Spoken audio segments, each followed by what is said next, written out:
long to go, folks. We'll be up and running in just a moment. Fingers crossed we're all working.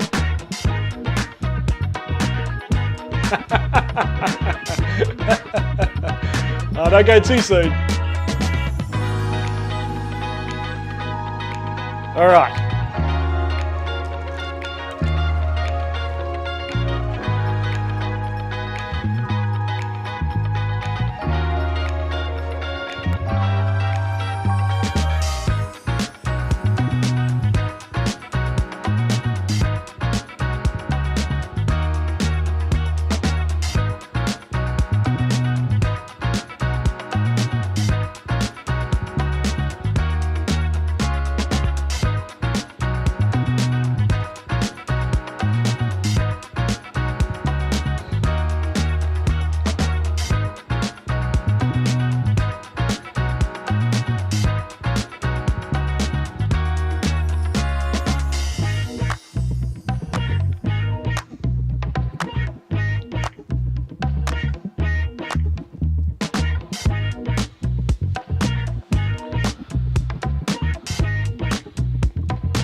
Alrighty. 20 seconds. Look out. Fingers crossed it doesn't go pear-shaped.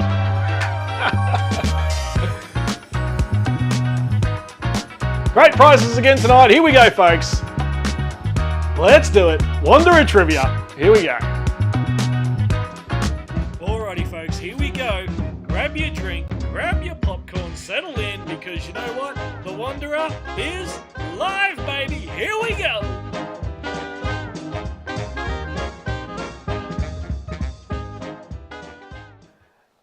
Hey! Hey! Hello to you all. Hello to you all. That's right, Pete McMurtry. St. Patty's Day. St. Patrick's Day. Happy St. I don't know, is this Irish? Hello. Hello out there. Happy St. Patrick's Day. Oh, hang on. Happy St. Patrick's Day to you all. Hey, get your green on. Get your green on for St. Patrick's Day. It's a car chamois. It's the only green thing I can find.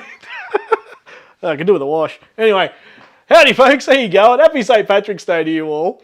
Is Kieran back? Yeah, maybe. We'll have to see. Fingers crossed. Fingers crossed we get a new winner, but no, it's all good fun.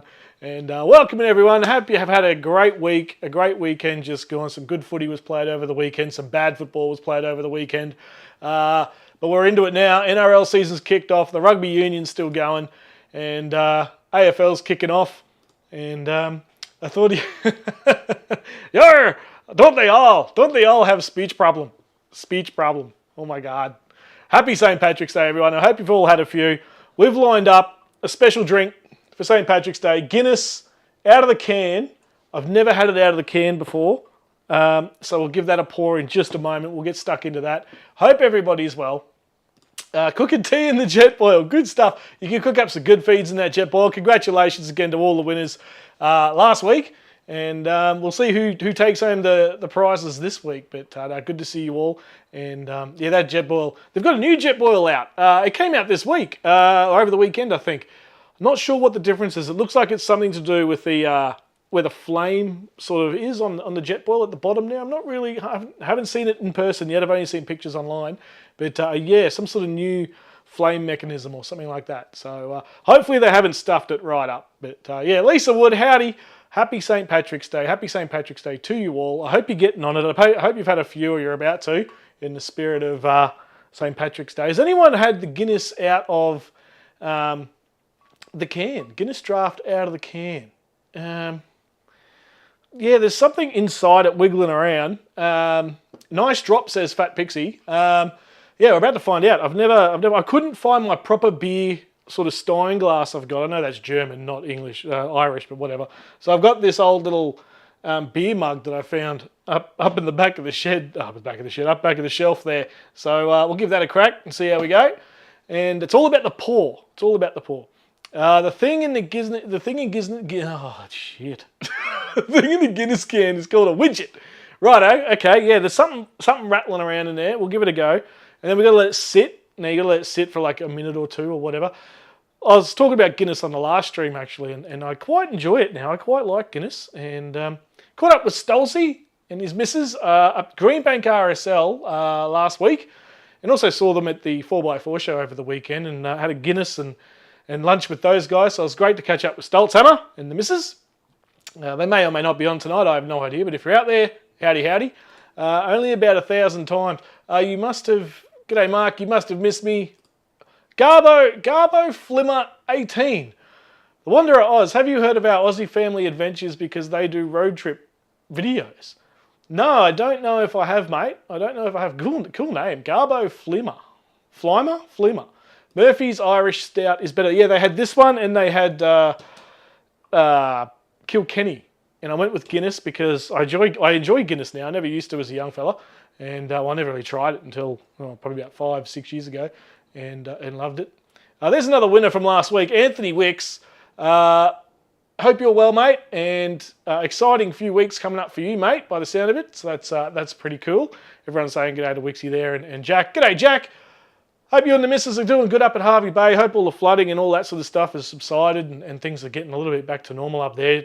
I saw some shots of some entrances up to the water there, and everything's just destroyed, mate. So hopefully you're well, mate, and you're high and dry and safe and all that sort of carry on.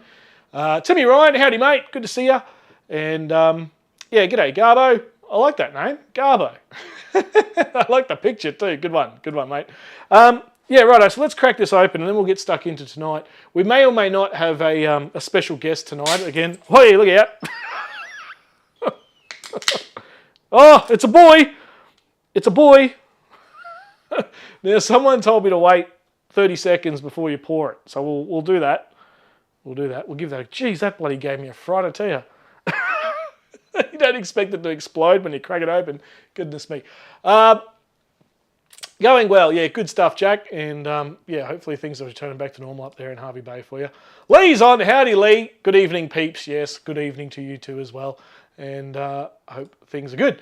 Oh, we got any Mark saying that, everyone? All good. All right, so this is poured. Now we'll give this a go. I can't crack the G or split the G because I don't have a G. But we'll give it a good mouthful. We'll make up a line, eh? We'll make up a line and see how I go. Righto, so 45 degrees. Oh, geez, over the keyboard. We all know how this ended.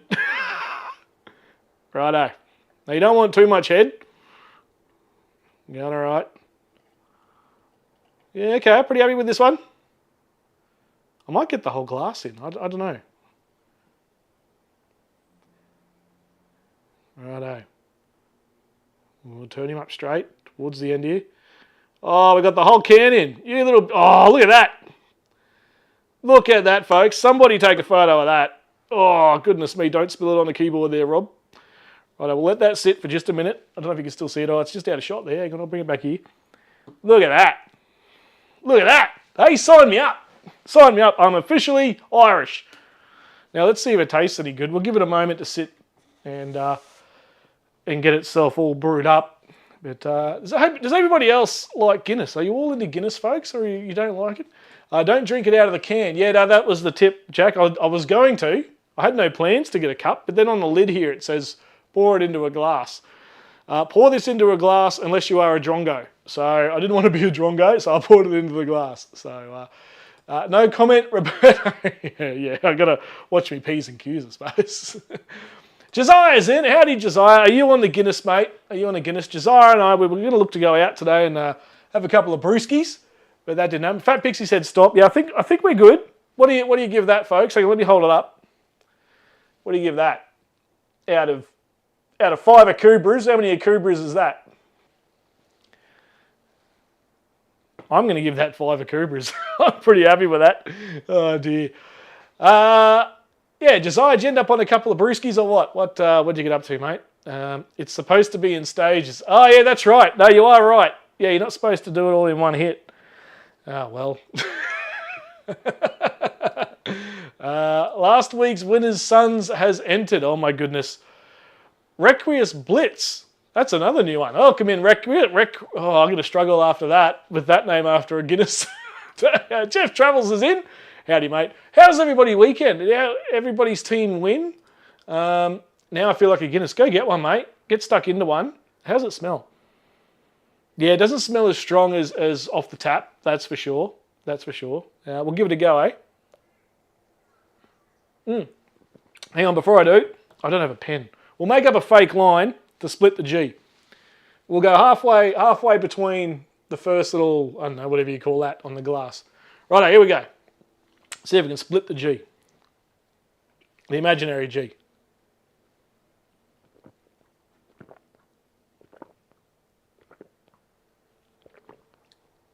Oh, I've gone way too hard. I'm nearly drank half of it. Apologies if all you could hear then was me gulping.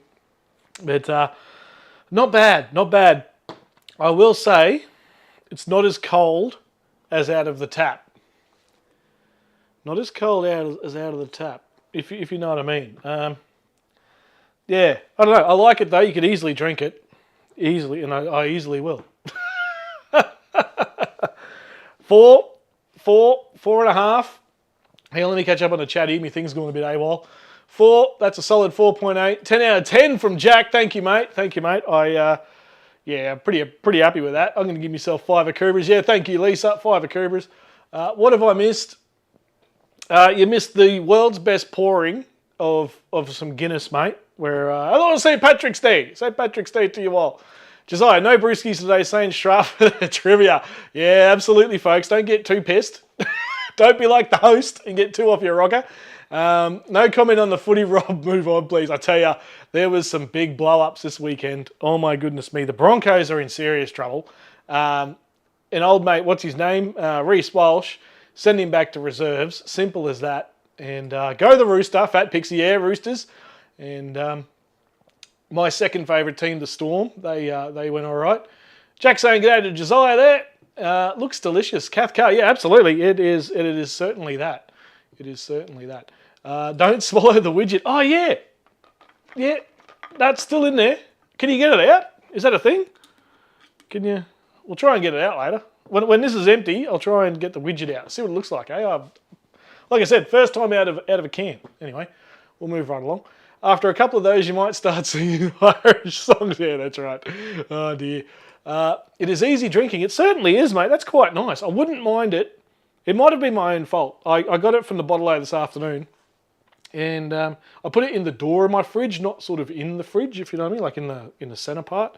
So I think a little bit colder, and that would be all right. It could also, this glass is actually plastic. So I think that's actually a little downturn on it. But still very nice. Yeah, that's very nice. Easy to drink, mate. Decimated the G. Absolutely, mate. Drunk tonight. No, I'm going to be a good boy tonight. Jack, to make this work, we've got it working, but I've got to be on me game, mate. Otherwise, it'll wig right out. Oh, dear. You need to use glass, and it needs to be in the... Yeah, exactly, Buck. And lesson learnt, but definitely won't hesitate to buy the cans again. That's for sure. That's, yeah. Obviously nowhere near as good as off tap at the pub. But, geez, I'll tell you, if you're craving one or a couple, yeah, absolutely. M Fizz, welcome in. Hope you had a great weekend. Get ready to lose, Mr. Turtle. Oh, look out. It's on already. We'll get started in just a minute. Yeti from Ed. No Yetis tonight in the prize pool. Rob, what happened to the eels? The eels are gone. Wooden spoon, just give it to them now. Look, you know what? Just tell them not to bother turning up anymore, and we'll just give the 2 points to whatever team they're meant to be playing that weekend, because my God, Eels went well again. How'd the Dolphins go? Though we lost, we're 2-0, or 0-2, I should say. And home game next week, up there at KO Stadium. If anyone ends up at KO, send us a message and I'll come say g'day through the game or whatever, if you want to be harassed by me, that is. But yeah, welcome in. Hang on, me thing's going to sleep here. We'll get in a little bit closer there. Hi, everybody. And you're hungry, Jamie? Oh, look out. I think there's a bit going on here. and it's a long way to Tipperary. It's right, Timmy Ryan. That's right. Nice, mate. I like that. Nice Rafa book on the shelf there, mate. Yeah, thank you, buddy. And it is a fantastic book. More on the way, we believe. Not too far away there, Mark, from the latest we've heard on the Rafa updates. I'm going to tell you something now, folks. Pay attention to that book. Eels versus Cowboys for the spoon. I tell you, it'll be... I don't want to say it, but it could be Eels versus Cowboys versus Dolphins at this rate. The Dolphins on the weekend... I tell you what, I was talking to someone over the weekend. It might have been Josiah. I can't remember now. Josiah here in the chat. And that last round, the teams that won, it was clear why the teams that won, because every opposition team didn't do what every team that won did, which is apart from scoring more points. Second phase play, folks. That's going to be huge this year, right? None of the teams who lost had any second runners. None of them. They all just ran the ball up, hit, no support, no little flick-offs, nothing. The teams that did it, all won. They all won. That's Rob the Wanderer's, that's the Rob the Wanderer's assessment of the weekend. Spoon Bowl predictions for 25, yeah, it'll be, I tell you, the Dolphins need to wake up, I tell you. It's a nice drink, the Guinness. It absolutely is. It is, Jack, mate. And go get one, mate. She's what is it? St. Patrick's Day. Agro's eye just moved. I kid you not. Watch your back, soldier. Yeah, he'll come creeping. He'll come creeping, old Agro. Oh, dear. Not here for the prizes, says Jack. Have a crack anyway, mate. You never know your luck. There's some good ones in there. There's some easy ones. There's some hard ones. We've got some multimedia ones. It's all happening tonight, folks, because fingers crossed I've worked out how to not break it. I'll pay your airfare down for Spoon Bowl. Hey, that's pretty cool. Happy St. Patrick's Day there from Ed. We'll get into it very, very shortly, folks. Josiah, couldn't have been me. I know nothing about the NRL. Don't just credit yourself. The Olivers, how you going? Still trying to figure out if we can make the Vic camp out. Yeah, absolutely. Fingers crossed you can head on down, guys, and everybody can go down. Oh, I tell you, that's good. Gus the Wanderer. Gus the Wanderer. Now, Mark, have you seen some of the questions coming up tonight? That is far too much of a coincidence. Oh my God. This is not on our side. Maybe we fly. Hang on, time is not on our side. Maybe we fly in and fly home. That's an option too. And I tell you what, that's not a horrible one, Olivers. And if my work really condenses up, it might be similar for me. It might be a fly down, hire a bloody camper van or a whatever, and just go out for the camp and stuff, depending on time. I'm keen to do a big convoy with everybody, but depending on what happens with work that time of year, either way I'll be going, whether I'm flying down or driving, I'll definitely be there. But yeah, that's not a horrible idea. And those of you up here in Queensland, consider that. That might be an option. That might be an option. Here for the battle. I love this. I love this. We'll get into the battle very, very shortly. Rob's NRL 360. Yeah, it was a huge weekend for sport, Fat Pixie. We had the Formula One. Old Oscar Piastri nearly got it. He nearly bloody got it. He went off into the grass on like the third last lap or whatever. It was 4 laps to go. And obviously it was pouring down rain. And what he did, he had Max Verstappen coming up behind him in third.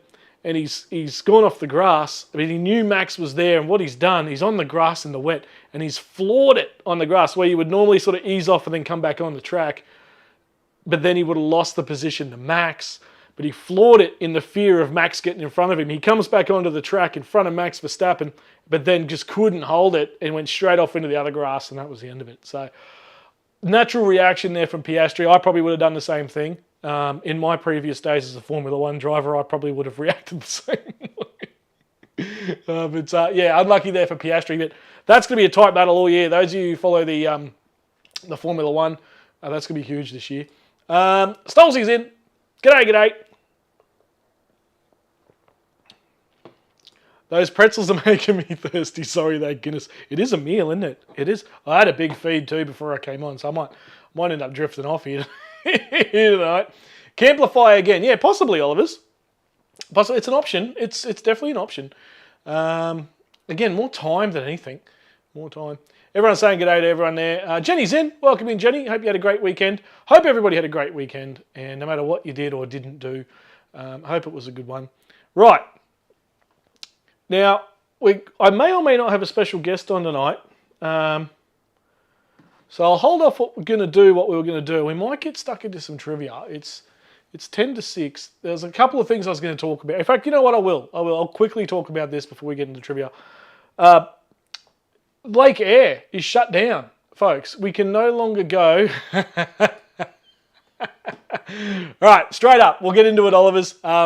Lake Eyre's shut down, folks. I don't know if you know this, and this is starting to get really, really pretty ordinary for campers, four-wheel drivers, whatever. The entire country is getting shut down. Kakadu, most of Kakadu is now shut down. Lake Eyre is now shut down. There's a whole bunch of stuff. I mean, half of Bribey you can't get to anymore because the thing's washed away. It is just really starting to get ridiculous. And I don't know what the answer is. Is it a victim of their own success? Is the tourism industry being too successful? Is it just morons going to these places? Is it morons going to these places and filming what they do there and then promoting that and, you know, showing... I mean, there was a company at the four-wheel drive show at Brizzy, Pirate 4x4 or something they call themselves, Pirate Off-Road, I'm not sure what it is, something like that. And I was at the 4x4 show, they were there, and it will be, Jamie, fingers crossed if I don't bugger it up. I'll quickly tell this story and then we'll get into the trivia. Apparently the horizontal reef, the Kimberleys is closing as well. Yes, I heard that. I didn't know if that was confirmed yet, mate. I had no idea, but look, I'm not surprised. Really, seriously, they're just shutting everything down. Where was I? Yeah, the Pirate 4x4 or something like that. They run around in a Ranger, one of the latest model Rangers. They've gone down to Stockton Beach and done one of the how high can I jump my four-wheel drive off the dune. Now, first of all, you're driving off the dune, which you're on the dunes, which you shouldn't be doing anyway. But then they decide to go and have a big competition to see how high and far you can get. And of course they film it and they put it up on Instagram and all the usuals. Now, like, the whole thing is just an absolute joke. Like, they need to do something. They need to do something. Is it, oh, hang on a sec, folks. Stand by.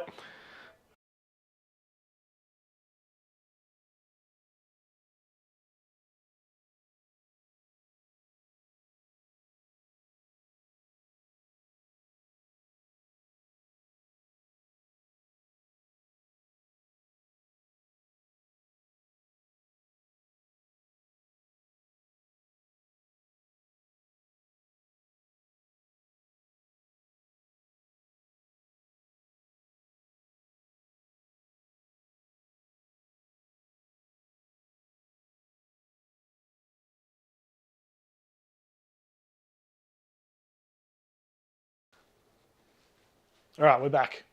Sorry about that, everybody. Yeah, so this pirate company has put up this bloody video, and I mean, Stockton, that'll close soon. That's a massive bloody four-wheel drive park, essentially, for four-wheel drivers to go down there. And I tell you, anyway, sorry, I got distracted there and had some people turn up to the door. I was like, hang on, what's that? Anyway. Travelling Magic water floggers, you mean? Yeah, 100% Camping Oz. And make sure you get your water filter, everybody. Like, subscribe, and buy my bloody water filter. What a joke. Is that the pizza guy at the door? Just about. The neighbours here were concerned about the hurricane that came through, the cyclone. And obviously they knew I'm into camping and all that sort of stuff. So they asked if I had any spare torches. So I lent them a whole bunch of stuff to help them out and all that sort of thing. They were just bringing them back. So yeah, very nice of them. But I was like, oh, sorry guys, I can't chat. I'm live. Anyway, sorry guys. Was that the Uber Guinness at the door getting another? I tell you what, I only brought one, Mark. I should have brought two. I really should have brought two. Righto. The Brisbane... Hang on, I saw a question in here from Ross. Ross, howdy, mate. How much did you spend, Rob? Under $100. Oh, no, hang on. If you include food, food and a drink, just over $100, which I was pretty happy about, mate. I was pretty happy with my efforts there. And you can see, if I go to this view, No, look at that. I nearly broke it already. You just saw a question. You just saw a question. If you were quick enough then, Google Wolf Creek, and you'll probably know the answer to one of the questions. I've got to be so careful with this thing. Over there, geez, I'm stuffing this up already. There's a little stool there from Thai Gear. Picked up some Thai gear. And down here, over here, we've got a couple of these Thai Gear ratchets. So for your awnings and your gazebos and your swags and all that sort of stuff. So we'll give them a run and give them a bit of a review. I'm rewinding, says Mark. Ah, shit. Oh, dear. Righto, it's all held together by a shoestring here. Folks, let's get into it then. Let's stop diddy-daddling around before I push all the buttons and give all the answers away. How much was the stool? They look good. The stool was $35, Nathan. And I tell you what, it is a beauty. It is a beauty. So you can see how thin it is. And I don't know the exact height. I haven't got the measurement. But that's it there. And she folds out like that. She is going to be a beauty. And footstool, table, whatever, that is going to be a beauty. I'm going to use it primarily when I'm parked up at camp. And, oh, it's super light too, by the way. When I'm parked up at camp, because my fridge at the side of the Ranger there, I use one of those little Bunnings ones at the moment, little Bunnings stools, and they're only that high, whereas that one's sort of like this. So the Bunnings one I can get up and over into the fridge, but with that one I'll be able to get up, over, and see inside the fridge. So that'll be good. That'll be good. So yeah, $35, mate. Thai Gear from Pack Off-Road, PAK Off-Road. What, $400 for me? Kick-ass love. Oh, nice, mate. $400 is a good effort. What you pick up, Ross? What you get? Can we get a new trivia master? I think if I was a DJ, I think my DJ name would be DJ Distracted. I reckon. Righto, anyway. I've seen a few people with those now. Yeah. I hadn't seen them before. And yeah, 5 Akubras. Although we caught up with another bloke at another stand at the show. And I was holding that and he said, how high is that? And I said, oh, look, I don't know, as high as it is. And then he said, well, what's the liability on that? Because it's after a certain height, height restrictions, if you fall off it or whatever, it becomes a thing. But anyway, I don't know. What's the weight tolerance? 150 kilos. And yeah, so pretty good, pretty darn good. It's a few years ago that I bought the Fat Pixie. And that time it was a 4-pack. You guys talk about the Guinness. She's bloody good. Anyway, righto, let's get on with it. Believe it or not. And where are we going to go to now? We're going to go to, is Rob in? No, Rob's not in yet. We'll go to last week's winners just quickly. Here we are. Previous winners, Karen, Anthony, and Pete. Congratulations. And yeah, mate, tell me about it. The first thing he asked. As soon as he said it, I went, you know what? That's a fair question nowadays. The country is soft as F. Yes. Gas hot water pump shower base. Oh, hey, I saw them. I saw them there, mate. Yeah, let us know how you go with that. Keen to know. I did see them, and I went, ooh, and then didn't know anything about it. Rigged. Yes.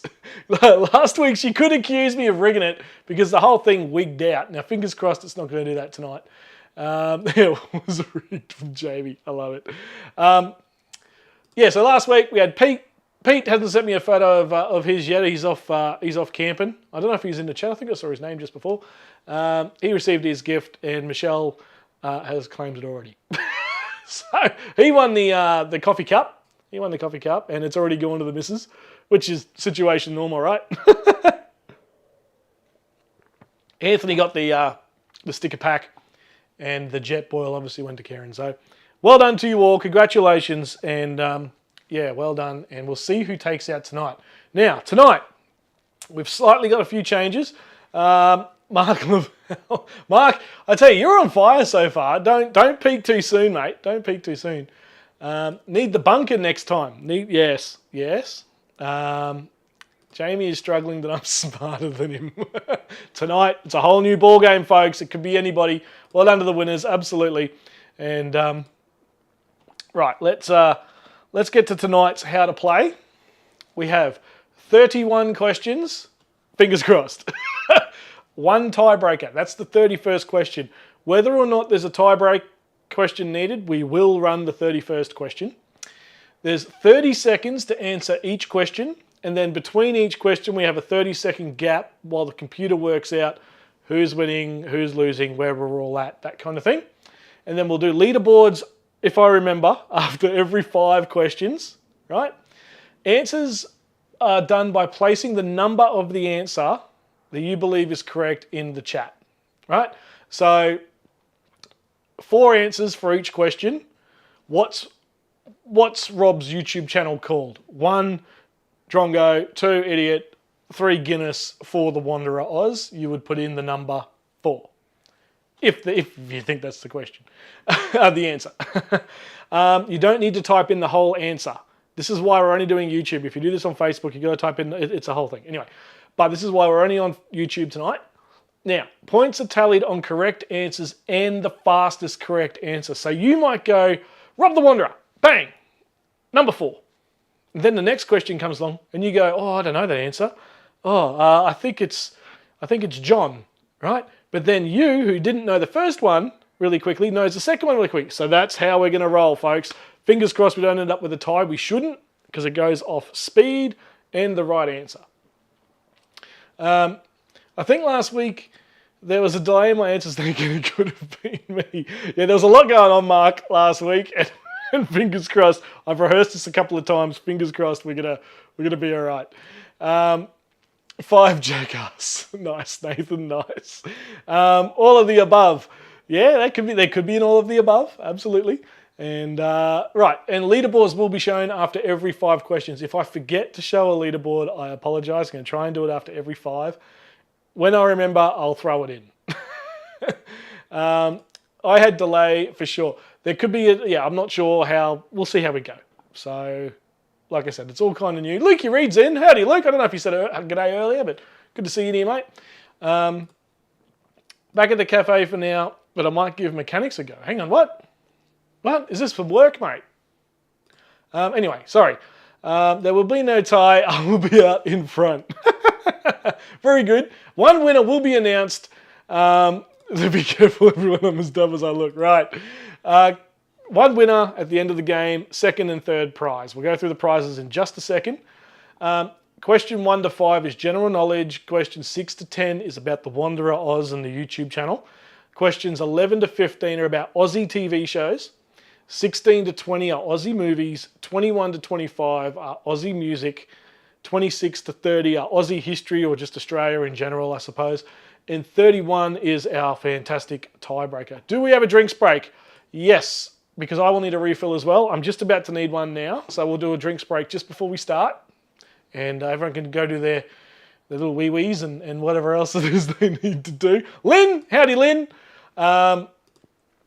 Right, that's how we're going to play. I hope we all understand. It's not too tricky, folks. Once we get into a roll, you'll catch on pretty quick.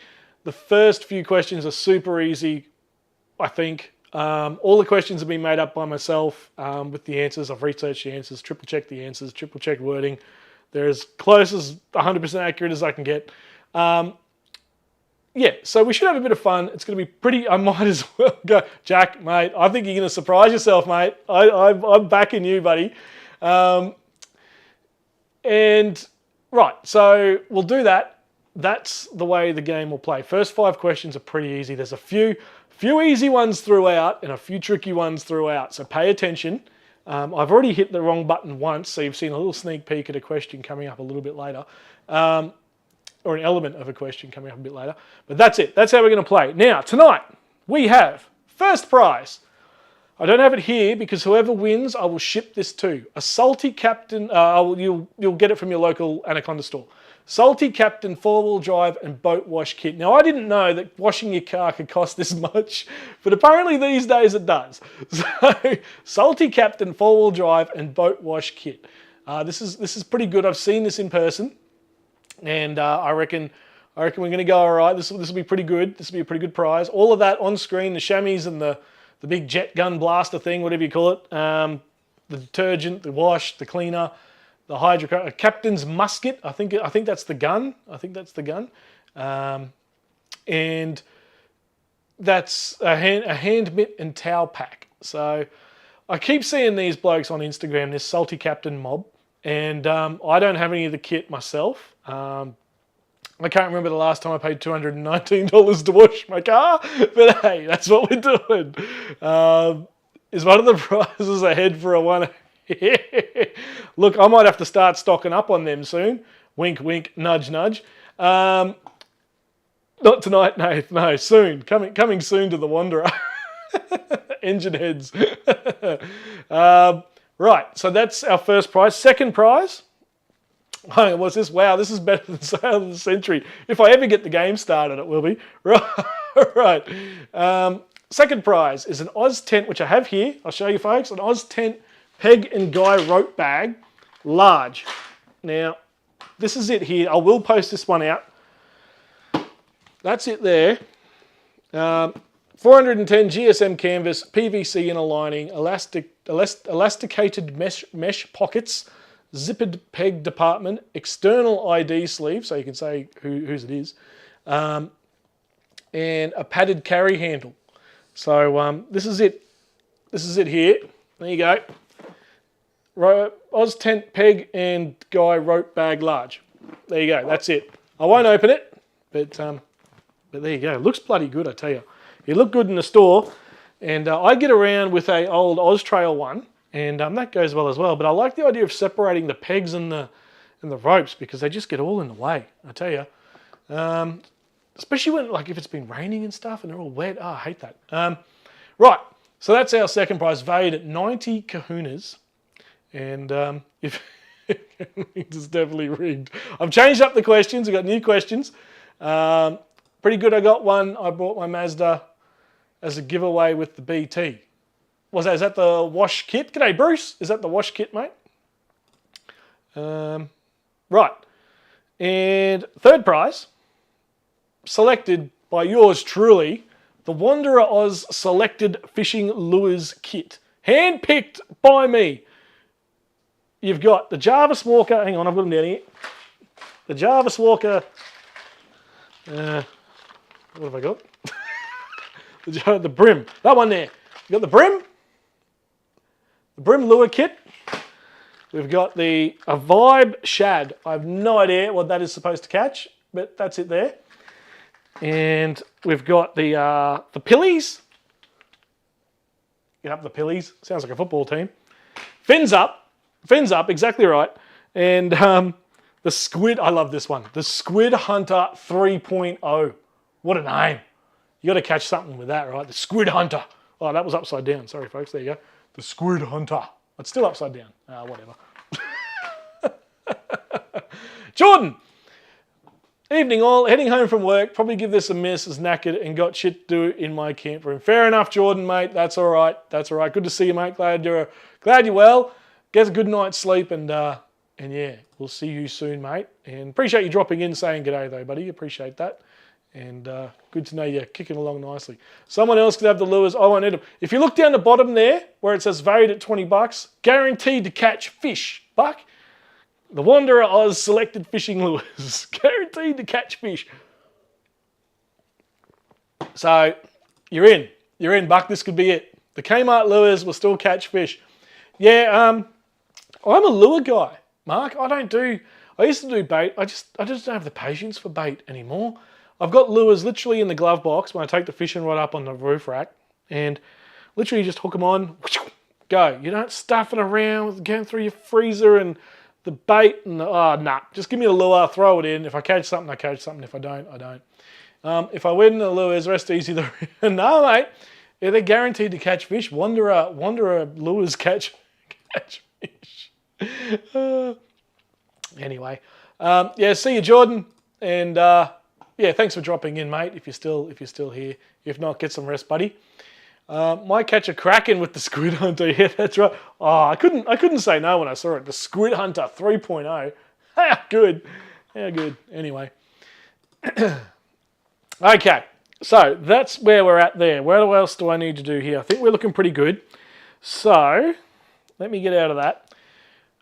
Do we want a quick break and then we'll get into it? Because I need another drink anyway. Jeez, I drank. That's gone already. We'll do the first 5.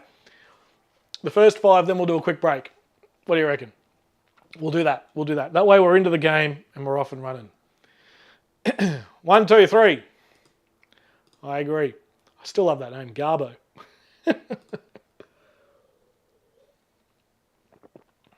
Yes, go, or yes, have a break. I am out.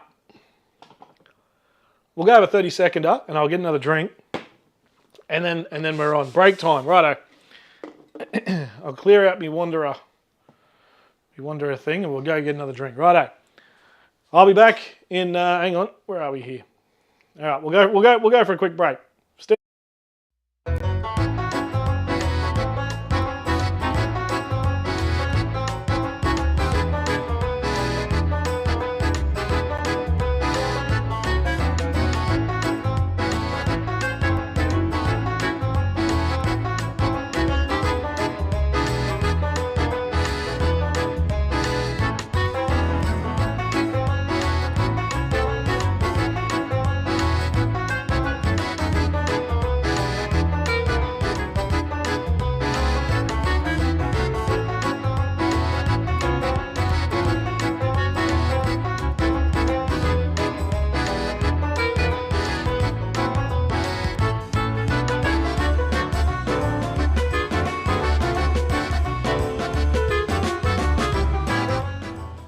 Righto.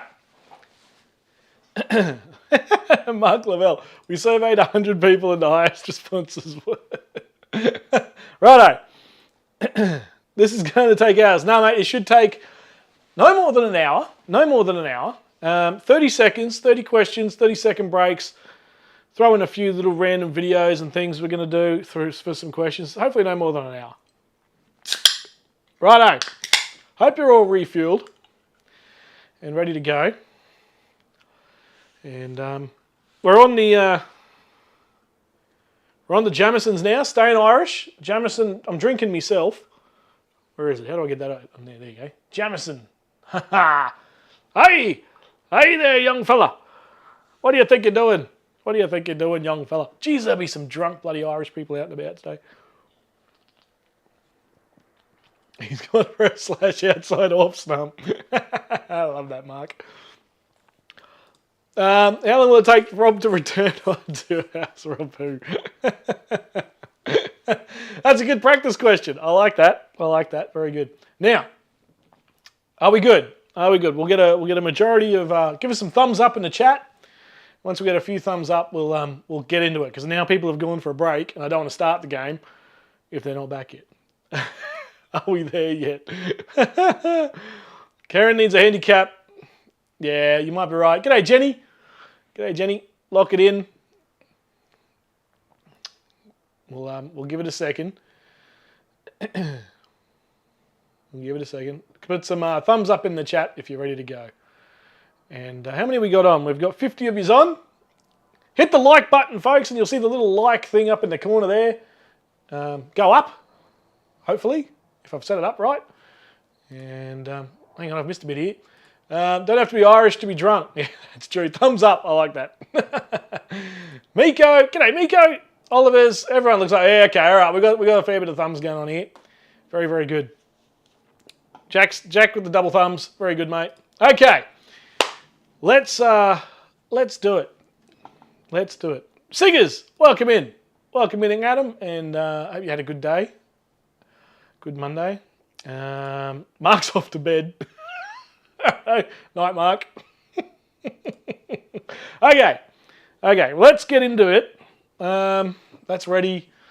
That's ready. There is I'll tell you what I do after the live show. I'll put a picture up on the Wanderer Facebook page of what I'm looking at, and then that'll give you an idea of how chaotic this is. Righto.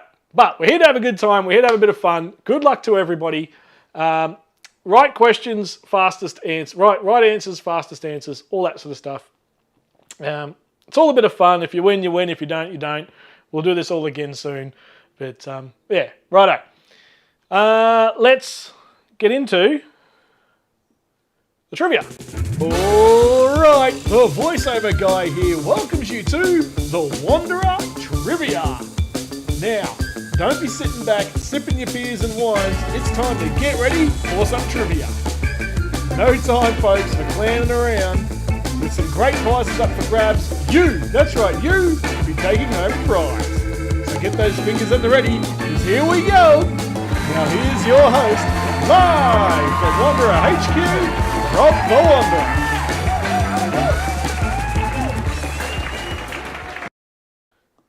Yes, that's right, folks. Give it up. Give it up. Here we go. 6 screens, I think. It's not far from it. I tell you, you're only a couple of numbers out, I think, there, Jack. But yeah, here we go. Hooray! We're finally going to get this done, and let's now get into some Wanderer trivia. Oh, hang on. It's not working. Hang on. Hang on. It's not working. Stand by, everybody. Oh, this is gold. Okay. Give me a moment. Speak, chat amongst yourselves. Why didn't that work? Nope. Nope. Nope. Stand by, everybody. I hope you're ready. This is good. All right, let me just do this again. We're under control here. We're good. I just need to give it a kick in the butt. Off to a great start. Thank you, Karen. Oops, wrong keyboard. Right. The thing lied to me, folks. Bloody lied to me. That's all right. Give it just a moment. We'll be good. Dun, dun, dun, dun, dun, dun, dun. Righto. Now I think we're good now. I think. Yeah. All right. I need my eyes tested. This is awesome, lovely technology, right? Okay. All right. Let's try again. No,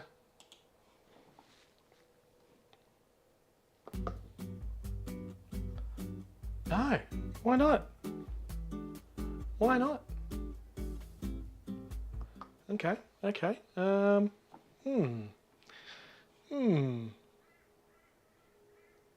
Interesting. Interesting. You're sacked. Yeah, pretty much, mate. What happened here, everybody? Hang on. Stand by, callers. Wonder if it's my actual doobie whacker. Okay, let me just check this.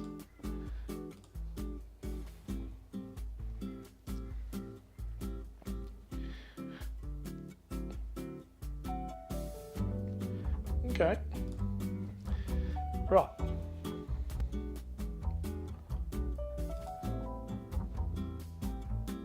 Dude, good music there, right? Hey, we're on. Okay, here we go. 30 seconds, folks. Question 1. This is all about general knowledge. So we'll see how we go. And you get paid to do this stuff. Oh dear, here we go. I don't know why that's not working. But anyway, it's working now. Fingers crossed. Fingers crossed. Remember, answer with the number that you think is correct. It's like being at school today and the Education Queensland server went down. Excellent. That would have been great fun. Righto, question 1.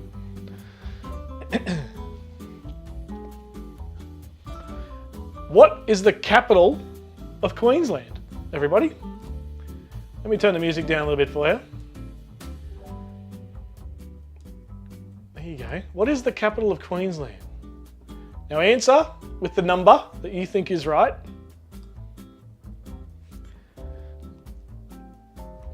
Answer with the number you think is right. 9 from Ed.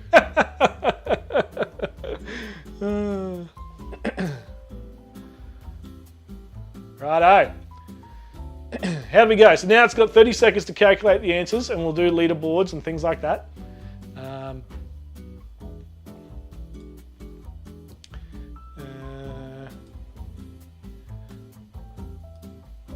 Let me just get this all up and running and ready to go. Yeah, I think we're good. Okay.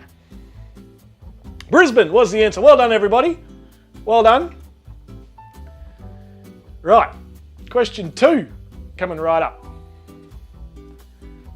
What is the international telephone code for Australia?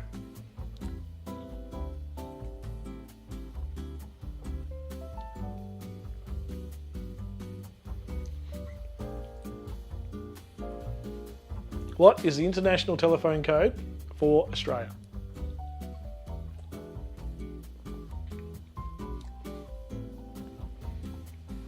A couple of easy ones to start. Most of you should get these. Righto, let's see. Well, a couple of different answers in there. Garbo with 2. Most people look like they went with 4. 4 is correct, for those of you wondering. Very good. Question 3. Coming up. Well done, everyone. We're off and running. Sorry for the little delay before, but no, we're all off and running now, so this is good. Cover your book, mate. Cover your book. Right. Whose 2 faces appear on the Australian $10 excuse me, polymer note? Whose 2 faces? What's a note only use card? Mary Reebley and John Flynn, Banjo and Old Queenie, or Banjo and Dame Mary Gilmore? Might catch a few people out here. We'll see. We'll see how we go.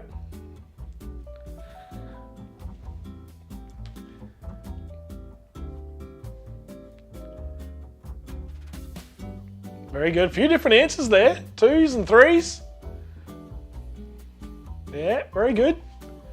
Oh, come on, everybody. See, we're going to start. There's a few easy ones and a few little sneaky hard ones in there too, folks. So, yeah, good stuff. Good stuff. Well, a lot of people went for Banjo and Queen. No.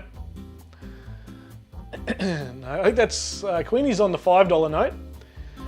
Where was the first Australian Lifesaving Club founded? Yeah, I think there'll be a few questions like that near tonight, Buck, I reckon. Manly, Maine, Currumbin or Bondi? This is a pretty easy one, I think. Those of you on the East Coast will probably definitely get this. If you're on the West Coast or anything, you might struggle. But, where was the first Australian Lifesaving Club founded? We'll come up to our first leaderboard in a second. We'll see how we're going. Hopefully that works.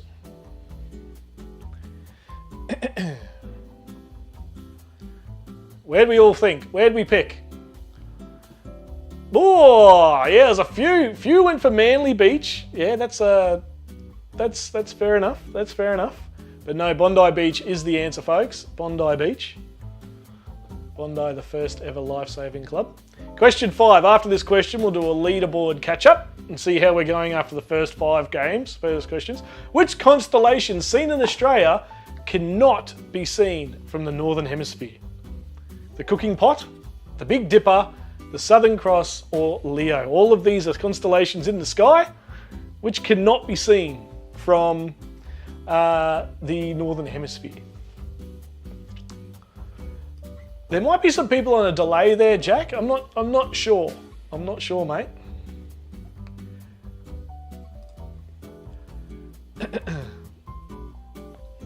It's only one answer per person too, by the way, everybody. All right, we're going to go for a quick pause in the game. Southern Cross, that's correct, folks. Right, so we're going to pause that. We're just going to open a leaderboard here.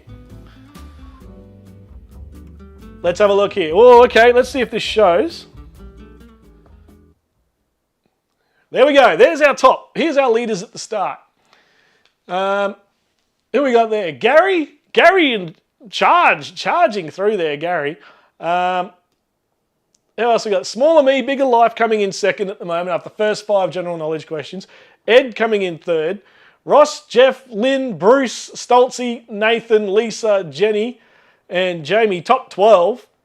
Anthony Wicks not going as strong tonight, mate. Not going as strong tonight. And Kieran, Mark, Camp and Oz in there as well. Requi, Fat Pixie, Debbie, Luke, Jenny, M Fizz, Josh, Buck. Come on, mate. Come on, mate. Miko, Olivers. Come on, Olivers. There's a whole gang of yous. Timmy Ryan, Adam Seggers, Woodsy, Garbo, Jack. Jack, there you are, mate. You're 32nd at the moment and out there touring. Very, very good. Very, very good so far, everybody. And we'll go back to the trivia. And we'll continue on. So the next set of questions are about me. Wanderer Oz, the Wanderer Oz channel, all that sort of stuff. And we'll keep this going. And we'll move right on. I've pulled a hammy. Yeah, that's fair enough. I'm way behind in time. Maybe refresh, Jack. Give it a refresh, mate. I'm not sure. People think I'm scared of the dark, everybody. What brand of spotlights do I run? What brand of spotlights and light bar do I run on the Ranger? 1 steady, 2 kings, 3 hardcore, or 4 ARB? Mark has the advantage of being 1 hour ahead. This is true.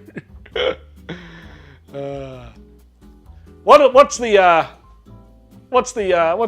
lights, guys? Steady, kings, hardcore, or ARB?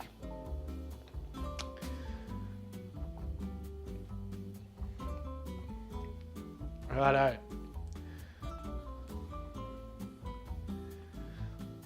Yeah, well done, everybody. Well done. A few there with kings. No kings on this one. Yeah, most of you has got that one. That was a nice, easy one to ease us into the second round, everybody. And yeah, very good. Question 6, done and dusted. Coming into question 7. What Aussie brand of hat am I well known for wearing in my clips? What Aussie brand of hat am I well known for wearing in my clips? What is it, folks? Thomas Cook, Jackaroo, Barmer hats, or a Kubra?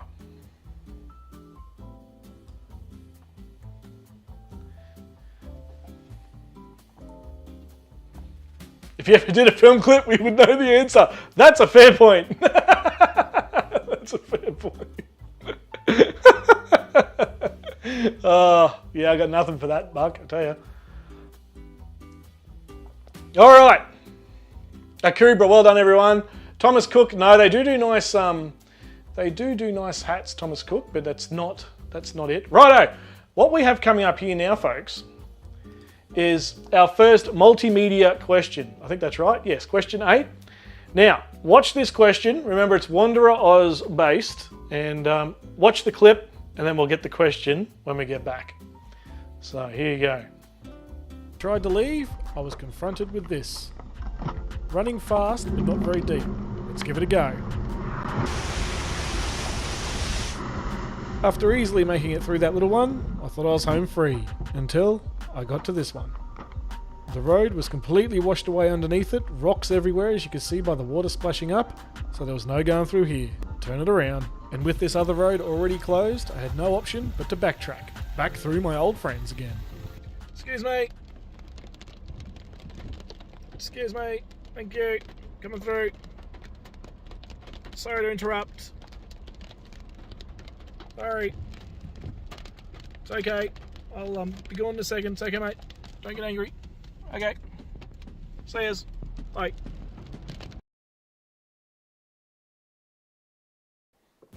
All right. So here comes the question. Here it comes. What campground was I struggling to return home from in this clip? Taken from a video on my YouTube channel from 2021. Where was that? Hangaroo, Gucci Creek Escape, Kumbara Valley Campground, or Fox Bar Falls? Which one was it? Hangaroo, Gucci Creek, Kumbara Valley Campground, or Fox Bar Falls? What clip was that clip in, essentially? Good luck, everybody.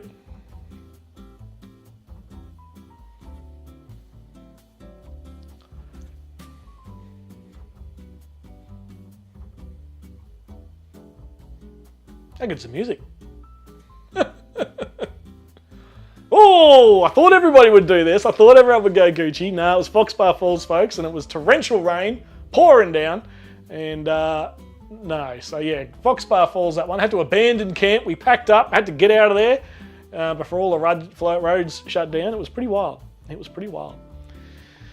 10 cows, nice, mate. Question 9. What brand and series of tyres do I run on the Ranger? Toyo Country AT2s, Nitto Terra Grapplers, Goodyear Duratrack Wranglers, or the BF Goodrich KO3s, which I think Buck's now running as well. Oh, as well? Or am I tricking ya? Am I tricking ya? Oh dear. What brand of tyres, folks?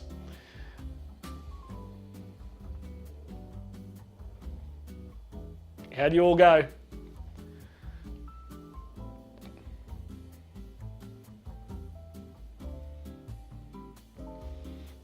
Most of you should get this one. Yeah, Duratrack Wranglers. Good guesses with the BF Goodriches. I nearly went Toyos when I first purchased them, folks. I was tossing up between the Toyos and the Wranglers, and I went the Wranglers in the end. And yeah, bloody good tyres, the Wranglers. 5 Akubras. 5 Akubras for the Wranglers. Absolutely.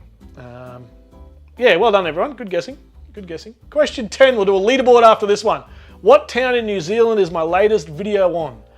Tianau, Queenstown, don't know, I'm Beach Disbrew, or Christchurch. Or Christchurch. Where is the last video I did? Where am I? Where am I in New Zealand? I'm running none of those, Rob. Oh. I thought you were running the BF Goodriches. Oh, well. Yeah, where was I?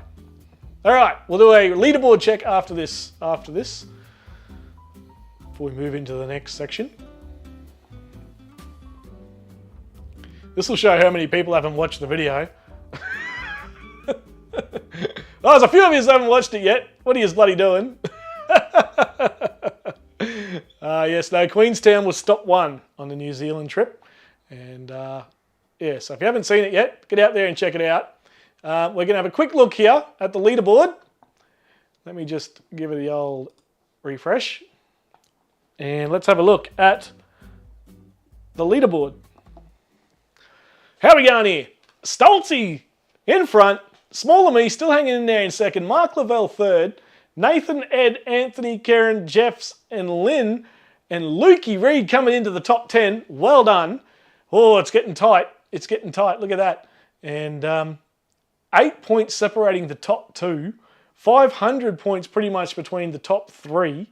Now remember, it's correct answers and fastest finger first. So, yeah, doing all right there, guys. Buckarooni's still down there in 25th, having a snooze. Oliver's have crept to 17th. Campano's 15th, hovering around that mid-teens there, mate. Seegers has crept up. Game of Days is in. Howdy Game of Days on 12th there. Gary. And, yeah, good stuff. Lisa Wood in there in the top 20. Bruce, 19th. Good stuff. Good stuff, folks. Where are we at here in the chat? Yeah, that's a fair question. Yeah, no, I know. Apparently I do. Beach Disbrew. Beach Dis. Yeah, exactly right. I'm showing.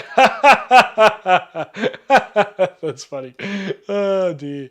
All right, we'll keep moving. And what are we up? Next up is, that was question 10, wasn't it? Next up is Aussie TV shows, folks. So we'll come back to here and we'll move on to Aussie TV shows. Just bear with me just a moment while I get it up and running. Right. Oh, our next question is actually a multimedia question, I think. What are we at? Question 10? Yeah, question 11. Right. Turn your eyes to the big screen. Tune in. Hopefully I don't get copyrighted. This could be a complete disaster. I might get shut down here. Anyway, we'll see. It's not a very long clip, but yeah, we'll see how we go. Eyes to the screens, folks. You know what? I dreamt Mr. Squiggle turned my squiggle into something absolutely terrific. And so he did. Oh? It's a handsome, clever, absolutely wonderful steam shovel name.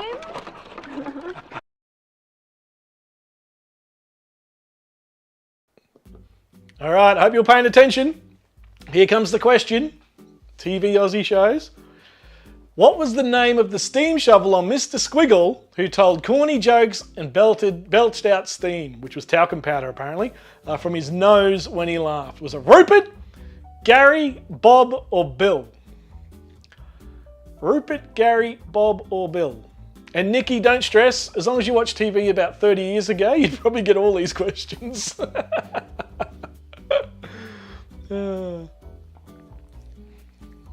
Rupert, Gary, Bob, or Bill?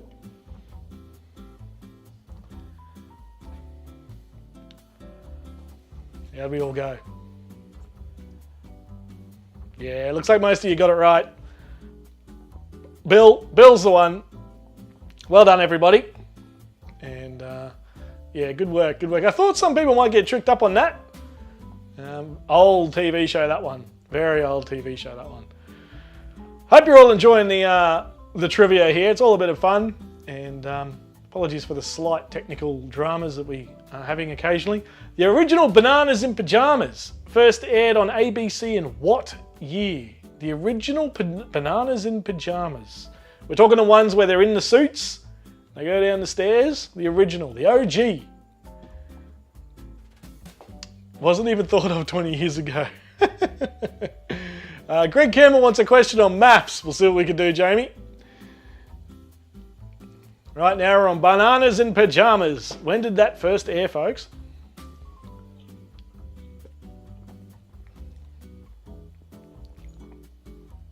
Ooh, a few different answers here. I like it. I like it.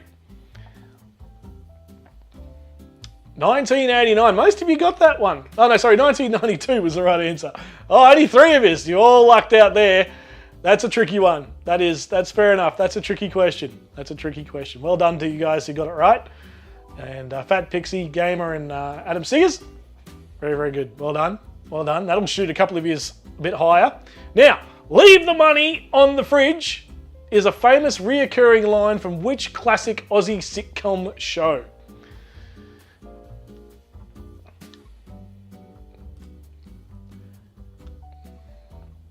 Which show? Leave the money on the fridge. The Outsiders, Arnie Jack, Packed to the Rafters, or Kingswood Country? Which one was it, folks? Leave the money on the fridge. An easy one, that one. Slipped on that banana. I like that. That's funny. Yeah, looking good, everybody. Well done, everyone. Yeah, well done. Oh, I can't read who got that wrong. Garbo. The Outsiders. No, unfortunately not, mate. Oh, hang on. I need to pause the game because we have a multimedia question coming up. That's right, folks. Turn your attentions to the screen and we'll follow up with the question after this, if I don't get copyrighted. Fingers crossed, everybody. Fingers crossed. How you limber up when you're about to dance. Okay, babe, follow me, won't you? Hey, a penny's in it. Ho, hey, ho, hey, ho. That's good. Okay, so let's over here we got the steer. And over to... Oh, that's me. That's okay. Okay, here comes the question. Here comes the question.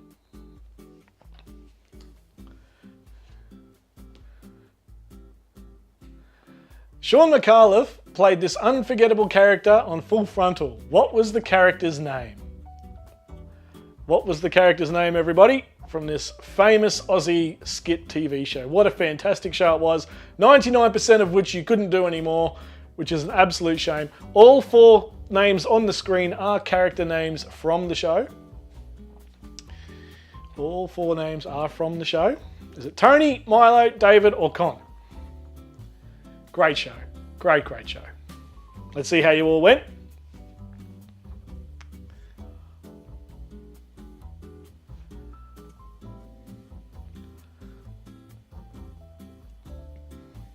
Milo Kerrigan, well done, everybody. Couple there that didn't, he thought it was Con the Fruiterer. Fair guess, Con the Fruiterer was bloody funny too. But yeah, good old Full Frontal, says Nathan. Absolutely, mate, absolutely. And yeah, very, very good. Full Frontal, what a show. Sean McAuliffe, such a fantastic all-round comedian. Not many roles he can't play. Question 15, leaderboard after this one. Including the revivals, there was a total of 28 years of Hey Hey It's Saturday on Aussie screens. What year did the show first air? 1978, 1975, 1973 or 1971? This will sort the boys and the girls out, that's for sure. What year did it start? Have a guess. Have a guess. We'll check the leaderboard after this one. Loved Hey Hey It's Saturday. Absolutely loved Hey Hey It's Saturday. Fantastic show. All right, how'd we go? 71 was the answer. Siggers got in there. Oliver's and Jennifer got in there. Siggers might be climbing the leaderboard here. We'll have a look in a second. And yeah, let's have a look at the leaderboard. Most of you went for 1975. Good guess. There was a revival in 77, I think it was. It was dumped at the end of 75. They had a year off. It came back in 77. But the original air date was 1971. Let's have a look at the leaderboard. Let me just get that up and running for you all. And let's have a look at the leaderboard after 15 questions. We're halfway, folks. Halfway. Here we are. Stoltzy still in the lead. Still in the lead. Smaller me, bigger life. Geez, there's 2 points. 2 points between first and second. Adam Siggers sneaked right up there. Got a few of the questions right. He might not have been the fastest, folks, but he was getting them consistently right, which has crept him up the table. So don't stress about pushing the button too soon. Make sure you got the answer right. That's the most important thing. Game of Day is coming in fourth. Mark Lavelle, Nathan Schilling, Anthony Wicks, Karen. Oh, Karen's coming home strong. Look out. The Oliver family, Lynn Rogers, Fat Pixie, Lukey Reed, Jenny Campbell, Jamie Fulton, and Ed making out the 15. I think Buck's fallen off the cliff. I think he's gone. I thought he'd go better than this. Where is he? I can't even see him on the page. Oh, there he is, 28th. I thought he'd go stronger than this. Lisa's there at 20th. Gary 19. Jeff's Travels in 17. And Camp and Oz 16. It's we're getting to the business end. Well, only halfway really, but it feels like we're getting to the business end here, folks. And Lavelle is running out of puff. Yeah, Lavelle, come on, mate. Pick up your game. Hang on. There is still 2 people behind me. Nikki Slade. Yeah, no, you're still good, Nikki. Mark Lavelle's going off too early. Reese is in. Howdy, Reese. Good to see you, mate. And get involved, Reese. Answer some questions and have a bit of fun with us. All right. So our next topic is Aussie movies. So we've come from the TV shows. And now, folks, we're going to move into Aussie movies. So let me just get this going again. And we'll have a bit of fun here. Now, remember, we've got $220 worth of car wash gear to give away here, and a peg rope bag worth $90 and some lures to catch fish. So pretty good prizes. Aussie movies, question 16. Here we go.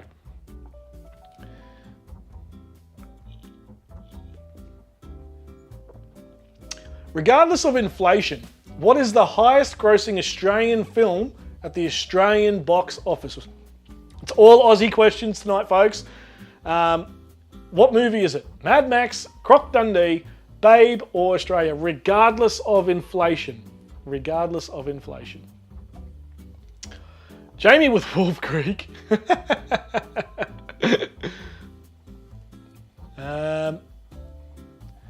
Yeah, regardless of inflation. Here we go. Ones, we got 3, we got lots of 2s, a couple of 3s. The answer, folks, believe it or not, regardless of everything else that's happened in the world ever, Crocodile Dundee is still the highest grossing Australian film at the Australian box office of all time. Well done to it and the creators of such movie. Well done to everybody who got that right. Majority of you got that right. Pretty obvious answer.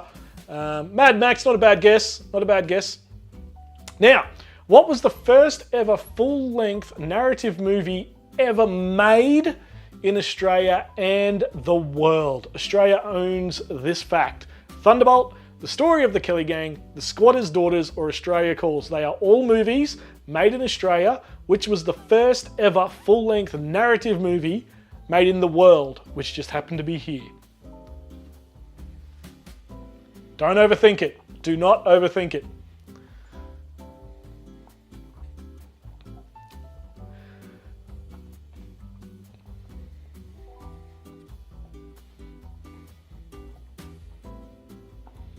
Let's see how you all went. Well done.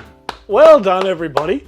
I'm very impressed. You all went with the obvious answer, or most of you, and that was the right answer. Sometimes the obvious ones, they're the right ones. They're the right answer. Well done, everyone. Story of the Kelly Gang. First ever narrative movie made in the world, which they tried to ban. Righto, this fictional character from the 1988 film Young Einstein was from which state or territory in Australia? The character, not the actor. The character in the film was from where? Victoria, Tasmania, New South Wales, or Canberra?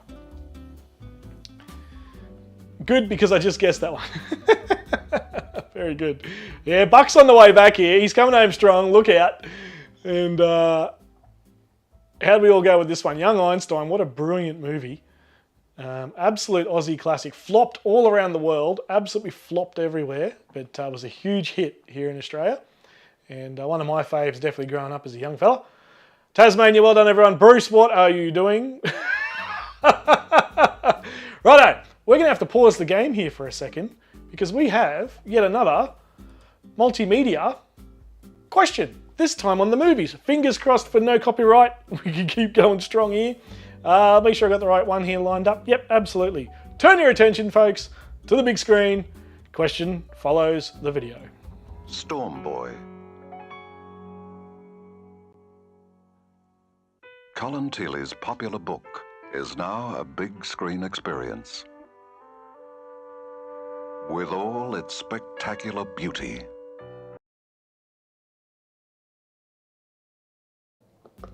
Righto, here comes the question. An absolute classic Aussie movie.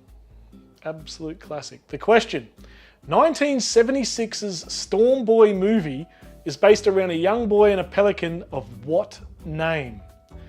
Mark Lavelle, great movie Storm Boy, I 100% agree. Professor, Mr. Walter, Mr. Percival, or Caspian? What was the name of the pelican?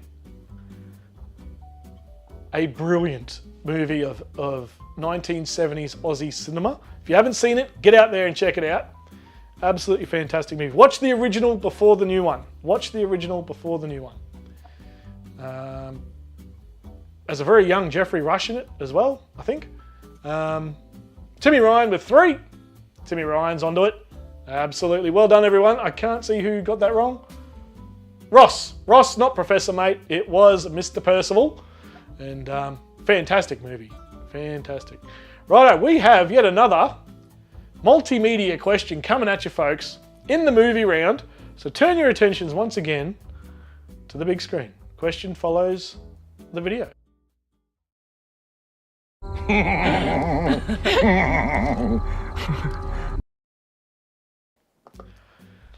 Short, sharp one, that, folks. Here comes the question.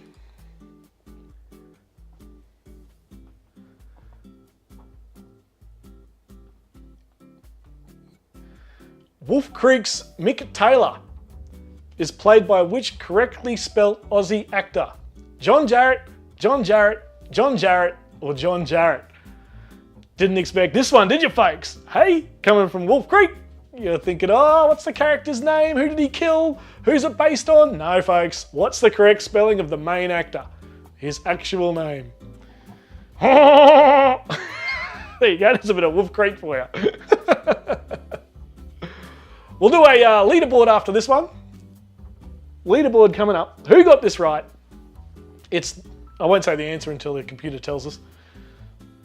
This might upset the leaderboard a little bit.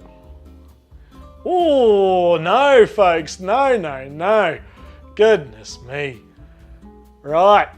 It is with the double R and the double T. We're going to quickly pause the game here. We'll check out the leaderboard. John Jarratt with double R's, double T. And most of you went for the first one. I bet you all thought it was a trick question, didn't you? But you're like, oh, it must be without the H. It's too obvious to be with the H. But, no, well done. Now let's check the leaderboard. Let me bring that up here for you.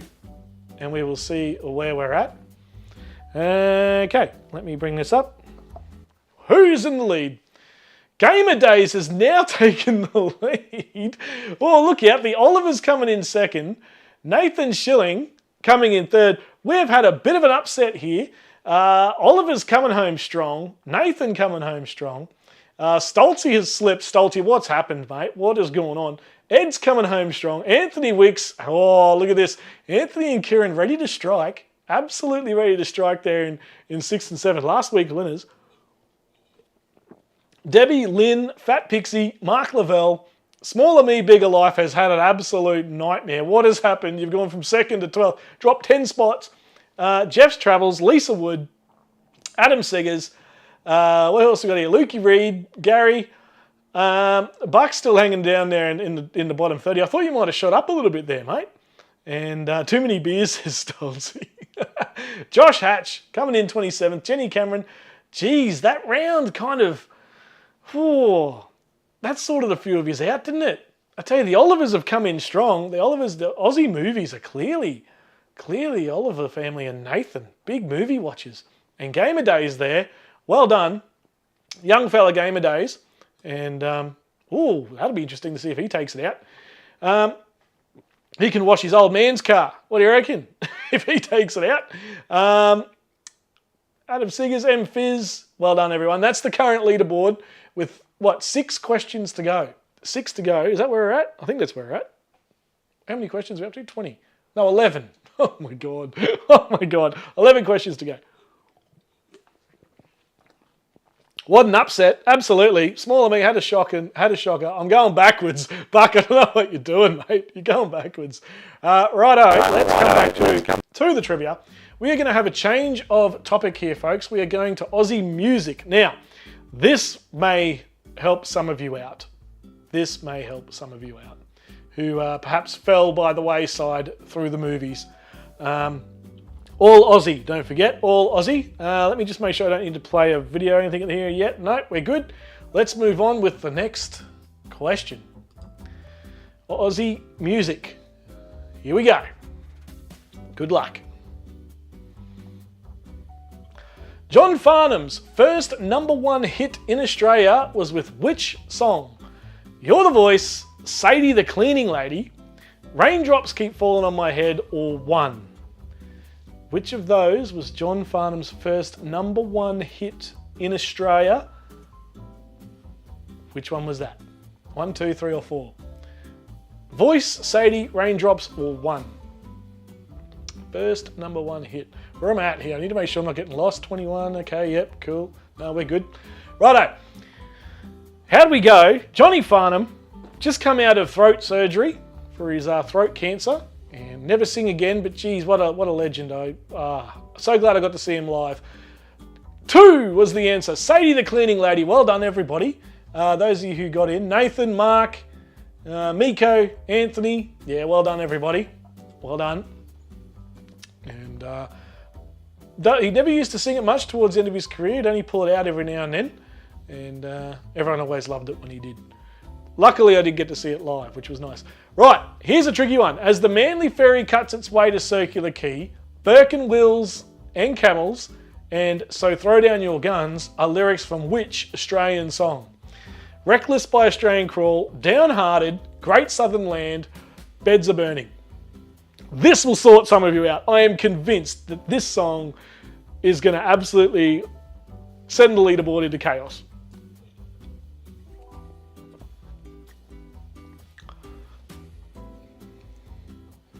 Maybe not. Maybe not. I think a lot of you have got the answer. I was hoping this one was going to shake everyone up, but it didn't. It really didn't. Oh my goodness. Okay, hang on. I need to pause the game here. And I'll let it count down just a little bit longer. Well done. Easy peasy, says Mark.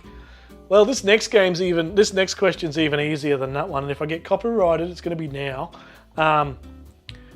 Turn your ears to the big screen and tune in.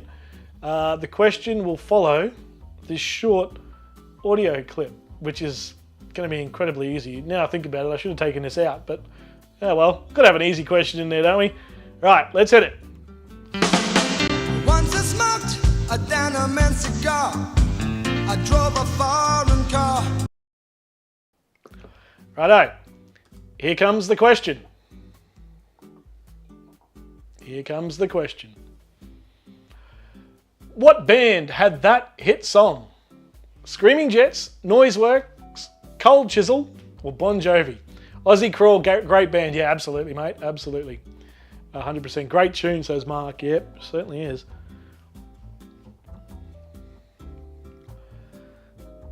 Where are we at here? Question 23. What song had that hit? You'll all get this one. It's way too easy. I should have made it harder.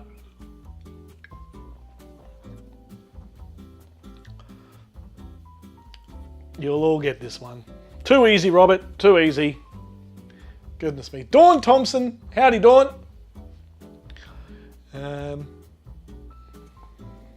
Cold Chisel, well done. Every single one of you. It looked like, I think Lisa might have got in first. Maybe. I don't know whether that ranks it as who's the fastest. I honestly don't know. But yeah, maybe Lisa there. I'm not sure. Maybe Lisa. Well done. Well done. Next question. Question 24 coming at you. Aussie music. The Easy Beats, brilliant band, had the song Friday on My Mind. Brilliant song. What year was it released, guys? It's a 60s classic. 60, 66, 63 or 69? What year? 69, 66, 63 or 60? When did it come out? Cheap wine and a three-legged buck. That's funny. When did the Easy Beats release Friday on My Mind? Let's see what the answer was. Brilliant band, brilliant song. We've always got Friday on our mind, right? 1966 that came out. Well done to a majority of you got it. Well done. Well done. Good work. And oh no, most of you went for 69. Nah, fair enough, fair enough. No, it was 66, folks. Brilliant song. If you haven't heard it, check it out. I wasn't born yet, says Nathan. Check it out, mate. Give it a Google. Right, here's one. Which was Bon Scott's last album with AC/DC? Let There Be Rock, Highway to Hell, Dirty Deeds Done Dirt Cheap, or Back in Black? Which was Bon Scott's last album with AC/DC? Leaderboard coming up. Leaderboard coming up.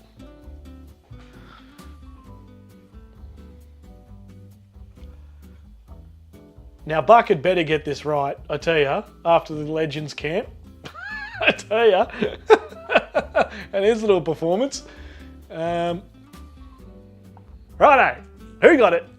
This might sort a few out. No, you've all gone for 2, and it was Highway to Hell. Well done, everybody. Well done. We'll do a leaderboard check. What's that? That's the answer of question 25. Yeah, well done, everyone. A few of you went for Back in Black. No, not quite. Not quite. And, all right, we'll have a quick look at the leaderboard. Stand by, everybody, while we bring that up. And the leaderboard. Here we go. Gamer Day's still in front. Only by 500. Only by 500. Oliver family's still in there. Nathan's still in. Most of you are still in with a shot here with, 6 questions to go. Oliver's, Stoltzy, Anthony, Ed's going all right. Bloody Victorian in there. And Mark Lavelle, Jenny Campbell, Smaller Me, Bigger Life, good comeback. Jeff's Travels, Debbie's in there, Lynn, well done Lynn, Adam Siggers, Jamie, Karen. Oh, you've slept, Jamie and Karen, what's going on there? Lukey Reed, come on mate, Lisa Wood, Camp and Oz, Fat Pixie, Mirko, and it is, I don't know, is Mr. Buccarini even playing anymore? Nikki Slade, come on Nikki. Ross going all right. Josh is in there. Josh has fell back 1. Jack's going all right. 6 to go. 6 to go, folks. Who's Karen? Yeah, I think she's cheating. Well, no, not this week because she's not winning. Righto. Gamer Days going very, very well. Gamer Days is a young fella, lovely bloke, and yeah, be very. I tell you now, Gamer Days. How old is he? I can't remember how old he is. But trust me, if he wins this, it'll put you all to shame, because some of these questions he should not know. He should not know the answers. So, someone piss test the gamer. Just hit reverse gear from Lynn. Still above Buck and Jack. Yeah, good stuff. Buckers at Coles. Get that spoon ready for Jamie. I know, right? Nikki missed the first 4. Fair enough. Fair enough. If you came in late, that's fair enough. Righto, 6 to go. Next up is Aussie history. Aussie history, just Australiana type questions, right? So we will come back to this and we'll move on. Question 26. Let me just get this happening again and go. Right, question 26, folks. Aussie history, Australiana, Aussie questions. What 2 animals feature on the Australian coat of arms? The platypus and the echidna, koala and kangaroo, kangaroo and emu and whale. Which ones? Which 2 animals feature on Australian coat of arms? Welcome, Greg. Is maths over? Greg Campbell. Oh my God. Oh, that's rough, Greg. That's rough.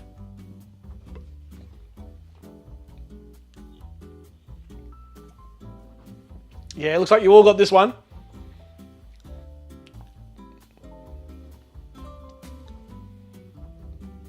Kangaroo and email. Well done, everybody. Well done. Well done. Where are we at here? 26.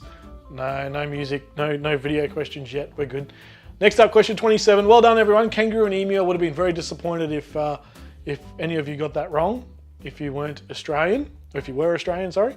So good job, everybody. Question 27. Which famous Australian cyclist won the Tour de France in 2011? We also eat them as well. That's exactly right, Nathan. Stuart O'Grady, Simon Gerrans, Richie Porte, and Cadell Evans. Is it Richie Porte or Richie Portier? No, not Richie Portier. No, that's the bloke who shot his wife in the bathroom. Oh no, that's the South African sprinter. Whatever his name was, I can't remember now. Anyway, that's beside the point. Righto, who won the 2011 Tour de France? Let's see. Cadell Evans, well done. Well done, Cadell Evans. And well done to everybody who got that right. And yeah, good stuff. Good stuff. 27, no video yet. Next question in the Australian section. Geez, we're getting close now, folks. Who is Australia's longest serving Prime Minister? Robert Menzies, Malcolm Fraser, John Howard, or Bob Hawke?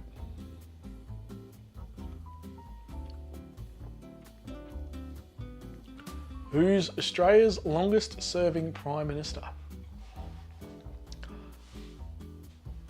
This might test a few of you out.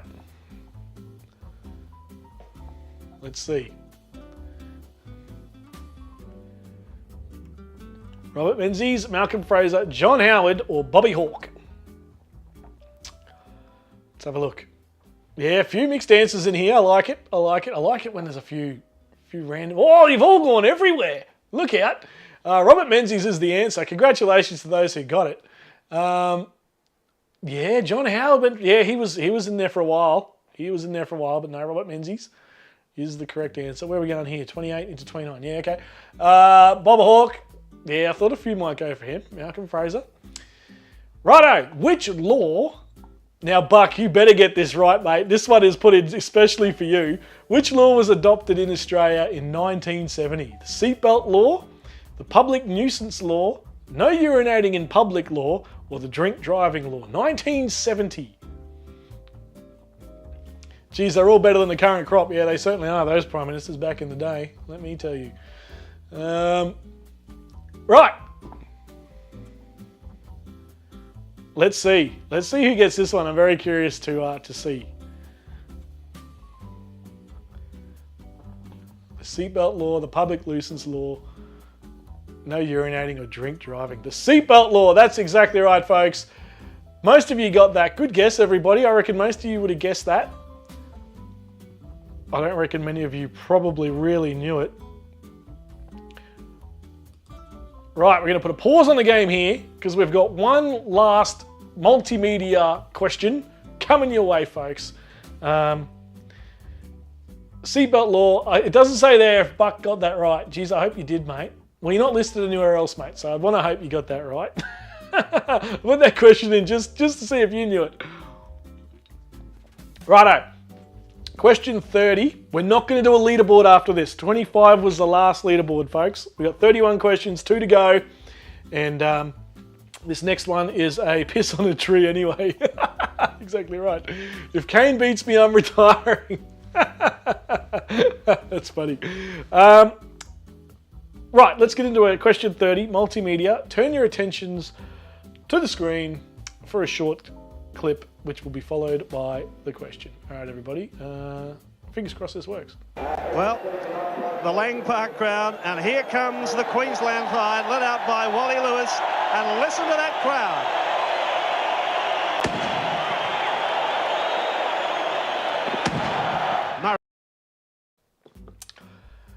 Now, before I play the question, as far as I'm concerned, Lang Park back then was how Lang Park should always have been. Suncorp Stadium is a fantastic venue, an amazing stadium, a great vibe.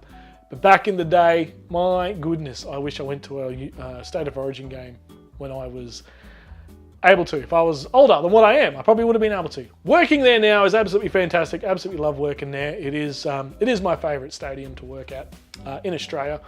And anyway, let's get on with the question. Right. Here it comes. Question 30. Wally Lewis, the true king of Australia, played 31 State of Origin games, but how many of those were as captain? How many did he captain?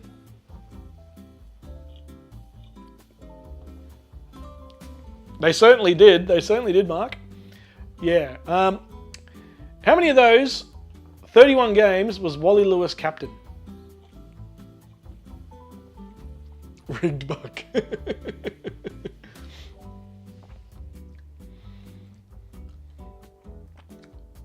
Here we go. If you're an Origin fan, you'll get this pretty easily, I think.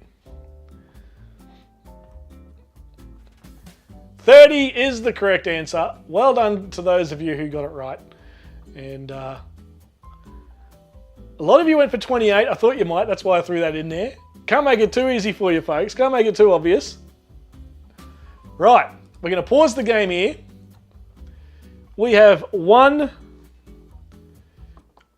question to go, folks. We're not going to do a leaderboard check. We are going to leave it totally alone. And we will see who wins this. And we have a car wash kit, the most expensive car wash kit I have ever come across in my life, as prize number 1. The peg bag, prize number 2. And the Wanderer AUS guaranteed to catch fish bloody lure pack coming your way, everybody. So here we go. Let's get in. Who is Wally Lewis? Good on you, Ed. Let's get into the tiebreaker question that it's not even a tiebreaker question. But let's get into it. Let's get back to our trivia. And let's fire our last question. Here we go, folks. Good luck, everybody. I don't know who's winning. I don't have the leaderboard screen up over here. I'll know when you know. Put it that way. Here we go. Question 31. Good luck, everybody. I hope you've enjoyed a little bit of trivia on your Monday night. Let's do it. Rafa's new book is called Rafa's Safety Tips for Kids, Drunks, Diddly Donks, or Cats. Rafa's new book is called Rafa's Safety Tips for Kids, Drunks, Diddly Donks, or Cats. A nice easy one to round it out, everybody.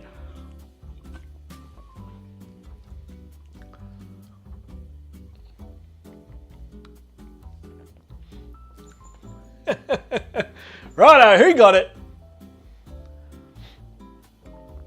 Everybody should have got it.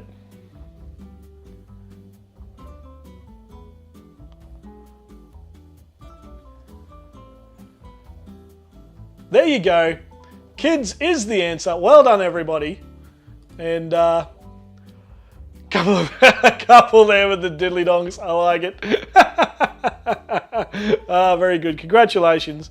Now, shall we see who won? Let's get the leaderboard up. Let me just refresh it, everybody. Congratulations, everybody. to all of you who played, all of you who won, all of you who lost, all of you who won, congratulations. All of you who lost, do better. No, thanks for all tuning in. There's 64 of you on or so. Hit the like button. You'll see the little number go up in the corner if you've had a good time, had a bit of fun with this. And let's not keep the suspense any longer. And let's have a look. 31 questions in total. The winning person got 25 of the 31 answers correct. So well done to this person. 25 of the 31 questions correct. Well done. And I can tell you now, it wasn't from speed. It was consistency. I can tell you that right now. So congratulations to, let me bring it up. Yeah, that's right. Yep. And to the Oliver family. Hooray! Yeah! Woo! Very good. Very good, everybody. The Oliver family have taken it out. Gamer Days in second place. Stoltzy came in third. Well done, mate. Anthony Wicks came home strong. Look at that. Anthony Wicks came home very strong. And Mark's gonna play on for the car. Very good. Very good. See if I can, let me just see, bear with me a second, hang on. Where are we here? I'm there. Let me just see. Hang on a second, stand by folks. Let me just see if I can do this. And it's going to let me? It's not going to let me. No. I was going to try and make it a little bit higher there, folks, so you can see it. I wonder if I do this. If I do that. Yeah, there we go. Right. There you go, folks. There's the tally. Well done all. Yeah, absolutely. And congratulations to everybody. And, good stuff. Well done.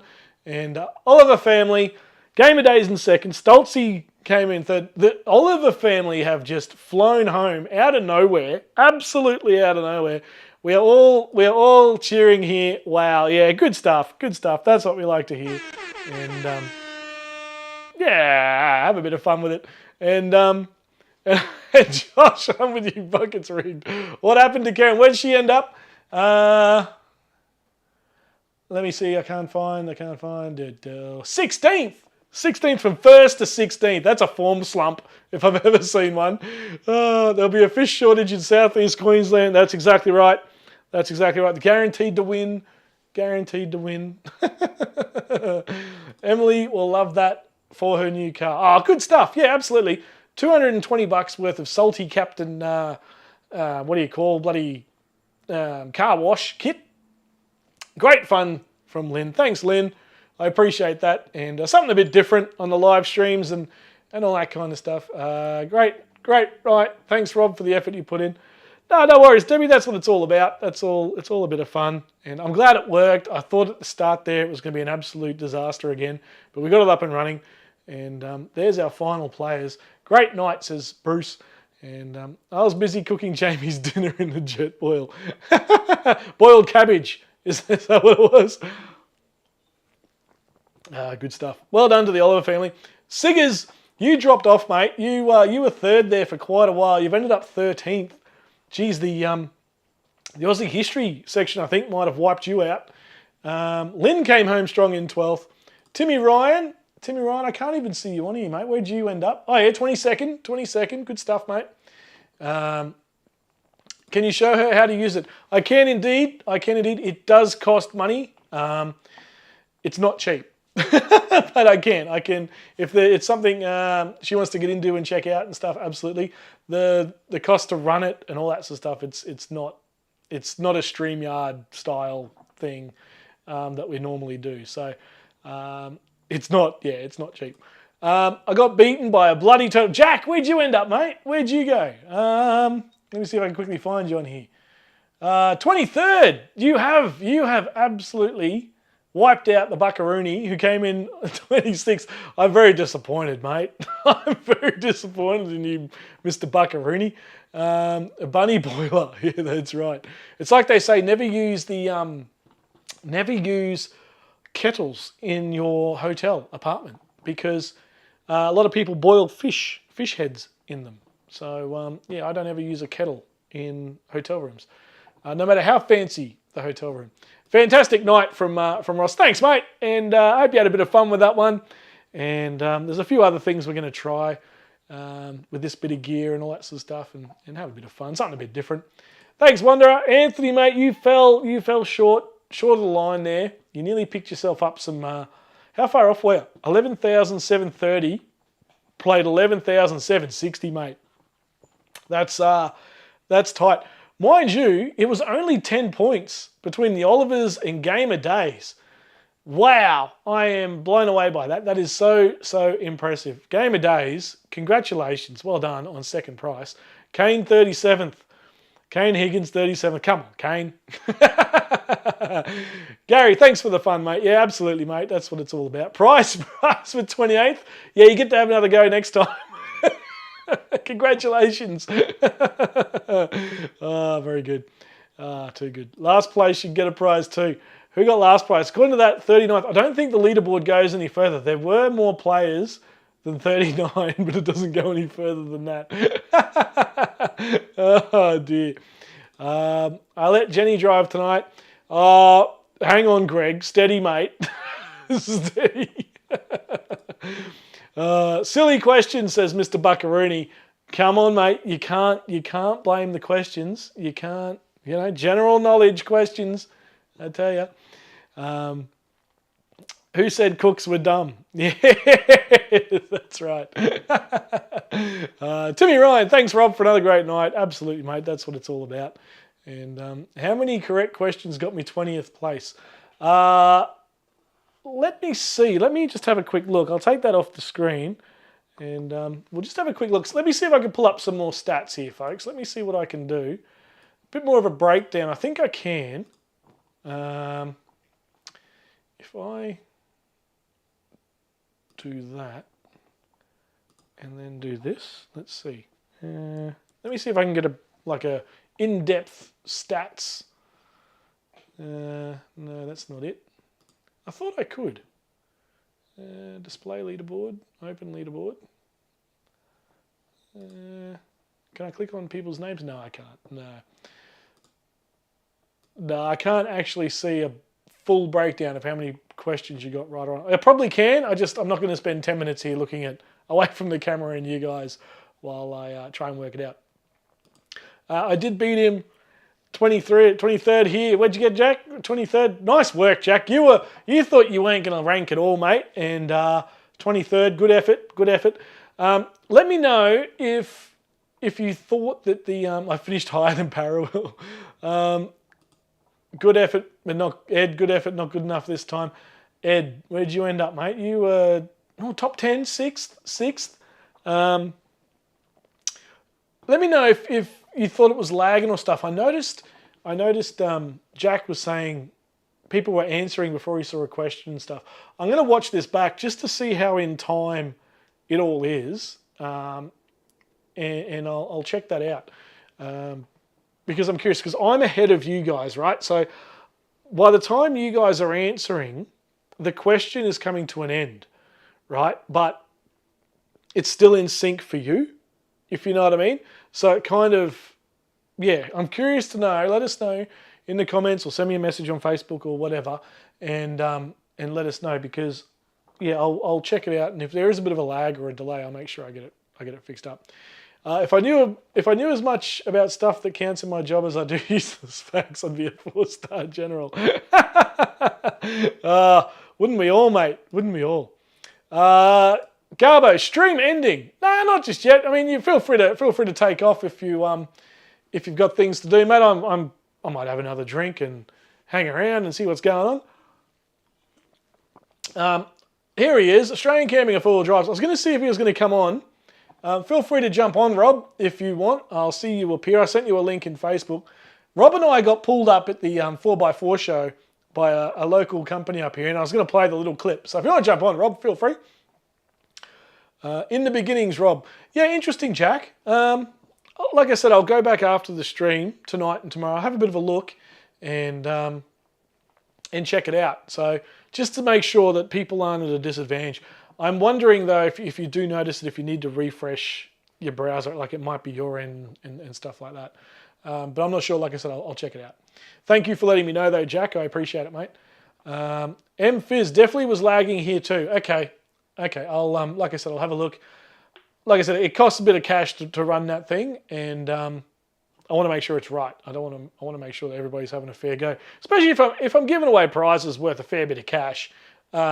I mean, I pay for them all myself. No one's given me the prizes or anything like that. So, yeah, I mean, whilst it's a bit of fun, I want it to be fair and make sure everyone's, having a fair go of it all.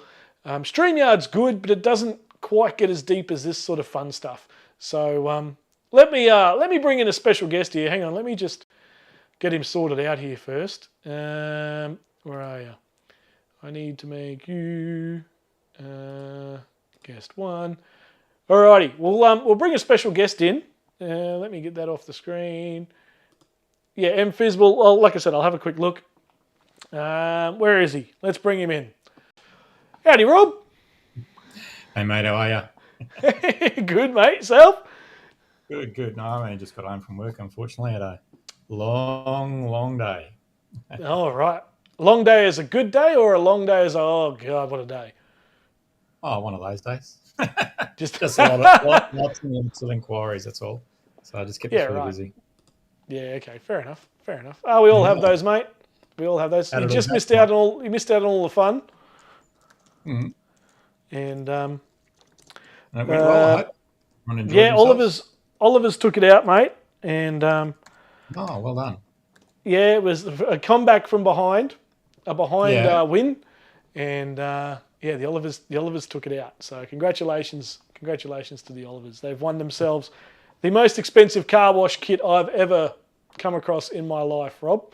And it's just like, my God. So yeah, hopefully it makes their cars nice and shiny, and maybe the little bush basher they've got out at their mum's property that you and I have both been in. And that was a lot of fun out there, mate.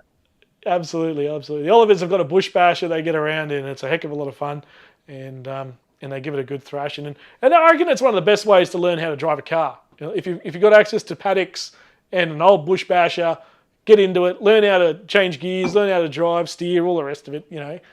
Understand acceleration, all that kind of thing. It's all good fun. Absolutely. Yeah. I'm going to grab another drink, Rob. I'll be back. Tell the crowd something they don't know. Something they don't know. Oh, I had a busy day at work today, hey? Lots of fun. But yeah, Rob and I were out at the show the other day. Went out to the 4x4 show, checked it all out. Visited a lot of different companies out there. Checked out the kick-ass stand, of course, and then we also went around to Rax Brax, and we met some people around there near Rax Brax, didn't we, Rob? Just letting the Olivers know they can wash the Ranger anytime they want.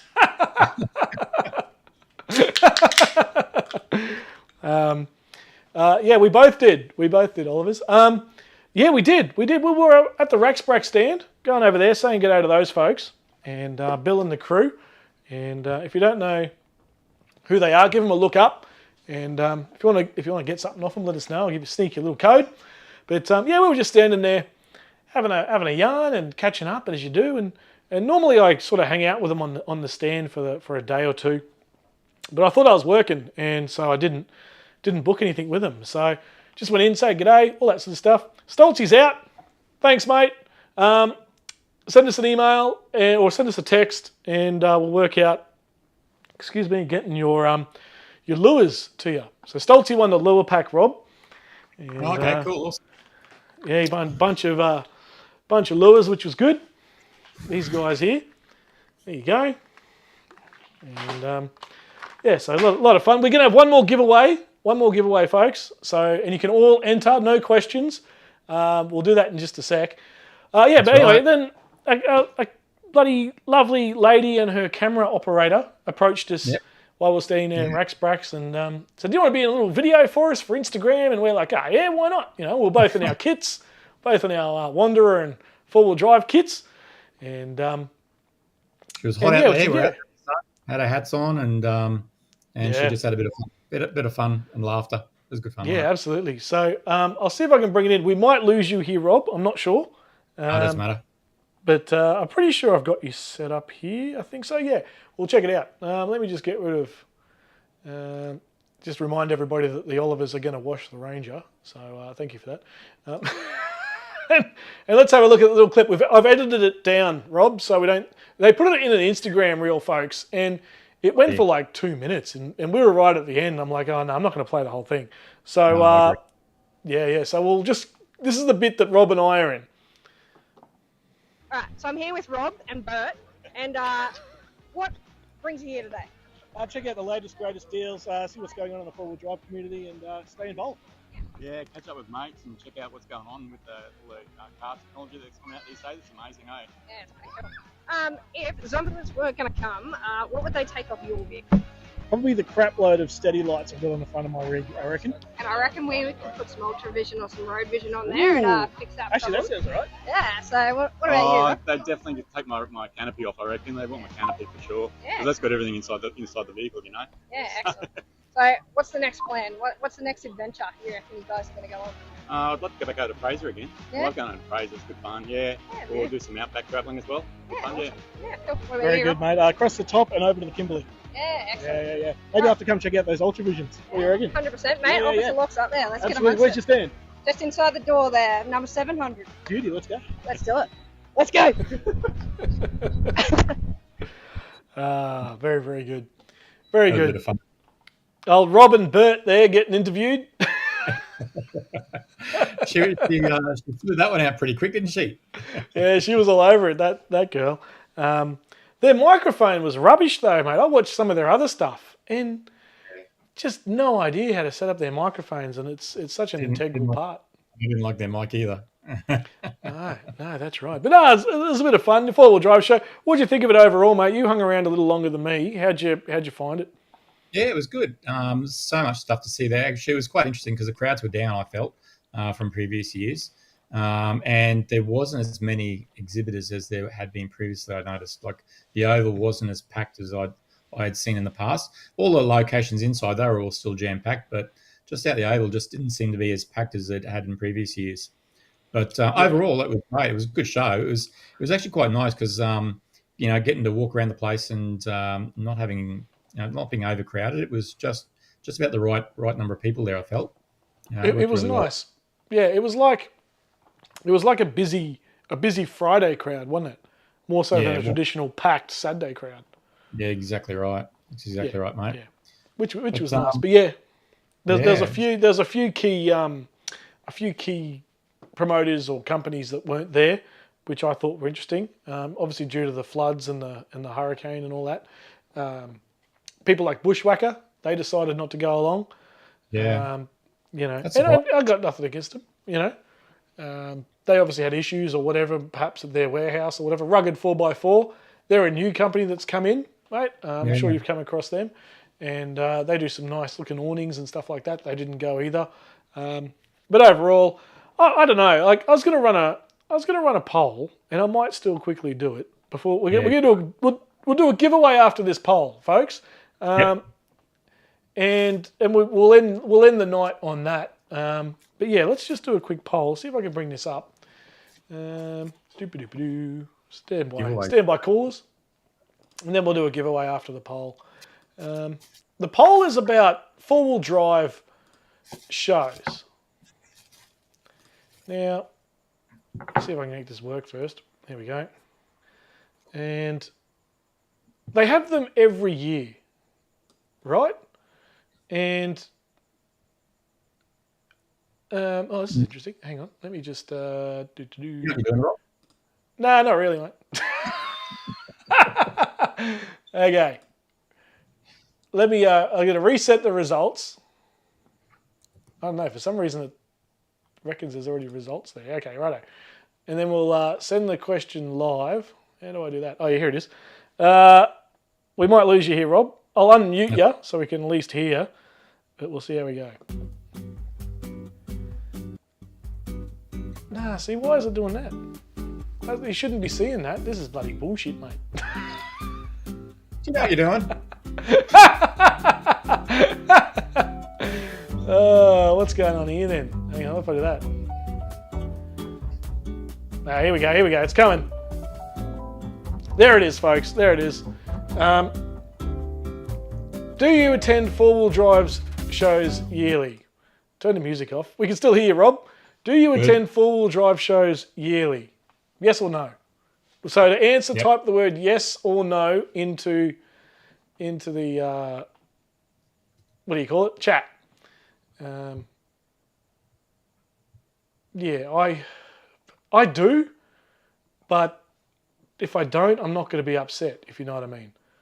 So yeah, I enjoy it. It's interesting, if you've already got four-wheel drive and all that type of stuff, you generally go looking for the accessories. That's right. Your vehicle, all that type of stuff, So I find it like, I've already got my four-wheel drive. I'm happy with the way it's all set up and that. So I'll generally go looking for accessories and all that type of stuff. That's not to say you won't go and check out the latest and greatest, four-wheel drives and all that type of stuff there either. Hey, Rob, why is there two of you? That's because you're in now, mate. Just doing things on the fly here, mate. Things on the fly. All right. It's Do you attend them yearly? So I mean, you now work for Kick-Ass, right? So you kind of have to go almost. No, not really. Didn't have to go this year. It was good. Yeah. Okay. It was all just went in there on my own time and enjoyed it. It was actually quite good, to be quite honest. But mind you, I had to work on Sunday anyway. But that was on my phone. So yeah. Yeah. Right. But look, I mean, I suppose I haven't gone every single year, but I do like going into them and just seeing what's going on out there. Yeah. I mean, for me, I do, but it's like it's the same every year, unless there's some brand new product out. It's the same thing every year. Well, something that I found interesting, Rob, and I've been noticing it a bit at work as well. And I think it's going to slowly creep its way into the four-wheel drive market. And I'm still like in two places about it, is electric four-wheel drives and 48 volt systems, in four-wheel drives as well. I know some of them it's a bit come out that way. And like for us, working in the electronics industry, we see a lot of this stuff going on. And I don't know. I think 48 volt systems, is a really good idea for four-wheel drives because it's just the way you could use the power. Essentially, you don't have to have essentially as all the thicker cabling and all that type of stuff being run through. It's a good idea. True. But not just just not sure. It's going to take a while for everybody to switch over. And electric four-wheel drives, I don't agree with that myself. I think it's a silly idea. But who's to say in 5 years' time that the technology's changed and it's some fandangled way to get them charged up and they last really long time. Maybe it might be worthwhile then. I don't know. And the other thing is with the government pushing towards electronic vehicles and all that type of stuff. It's just I think it's crazy, to be quite honest. But I could eat those words in a couple of years' time and hopefully I do because I love electronics. I think it's fantastic. Oh, totally. Yeah. What do you reckon? About the electrics? Yeah, about electronics and vehicles. With that, I just don't know whether it can work in Australia. I mean, you do a run to Birdsville in an electric Ranger, the new electric Rangers or the Sharks or whatever the hell they're calling them. How far are you going to get? I'd always worry that I'd run out of power. I think that's the main concern for pretty much most people that own a four-wheel drive. You don't want to go somewhere like over Fraser Island and then run out of power. I think just that would be a nightmare. Other concern is too, like what if you go through a water crossing? How does that affect the vehicle?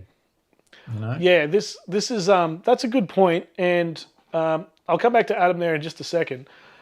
The four-wheel drive 24/7 guys have picked up the Shark car or whatever it's called, the BYD. I don't know. I know nothing about it. All I know is it's electric, right? And they put a thing up today about old mate. I don't even know his name. He's plugging it in to charge the car, right? And he's gone, oh yeah, I'm starting to like these, electric four-wheel drives, and obviously they're doing a big video on them, and no doubt it's been paid for. I mean, they wouldn't have gone out and bought this car; it would have been given to them to do a review on.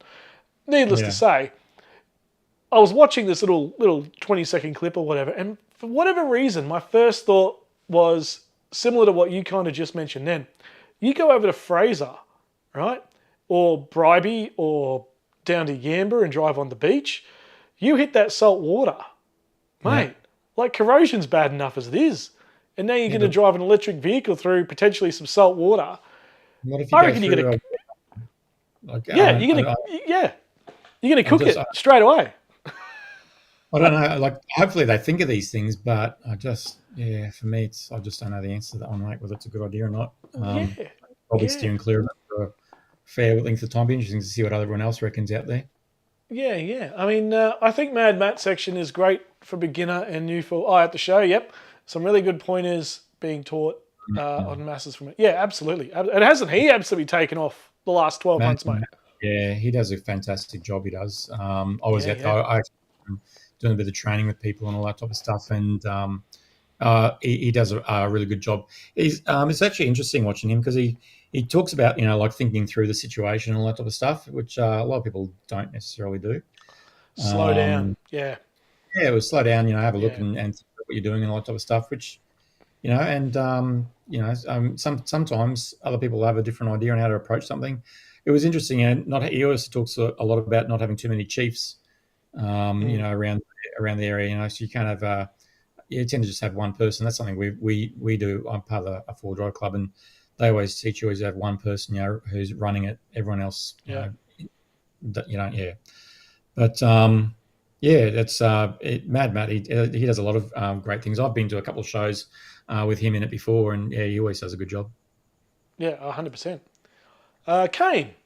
Hey, Rob the Wanderer, I still have my foldable solar panels to charge my phone. Nothing wrong with that. Nothing wrong with that. Never buy on spur of the moment. Absolutely newy, and I certainly won't be buying an electric one as my next vehicle. That's for sure. Yeah. That's for sure. I think it's a smart move, mate. Definitely a smart move. Yeah. And the new Land Cruisers, the hybrid ones or whatever they are now, the V6 bloody whatever they are, you can't even hear them. You wouldn't even know there's one driving past you. And you're so used to that V8 sound sort of roaring up past you. It's gone. Well, I've heard a couple of the V8 ones. I think they're V8. I don't know, but I can hear them. You hear them coming up behind you. They're actually quite noisy. I don't know whether they've done up their exhaust or what, but... Yeah, right. Electrics in four-wheel drives is terrible. I'm always worried about putting my 62 anywhere near water. Yep. You got to be so careful. Give me my old Patrol back Eno, no GVM. That's true. That's the downside of them.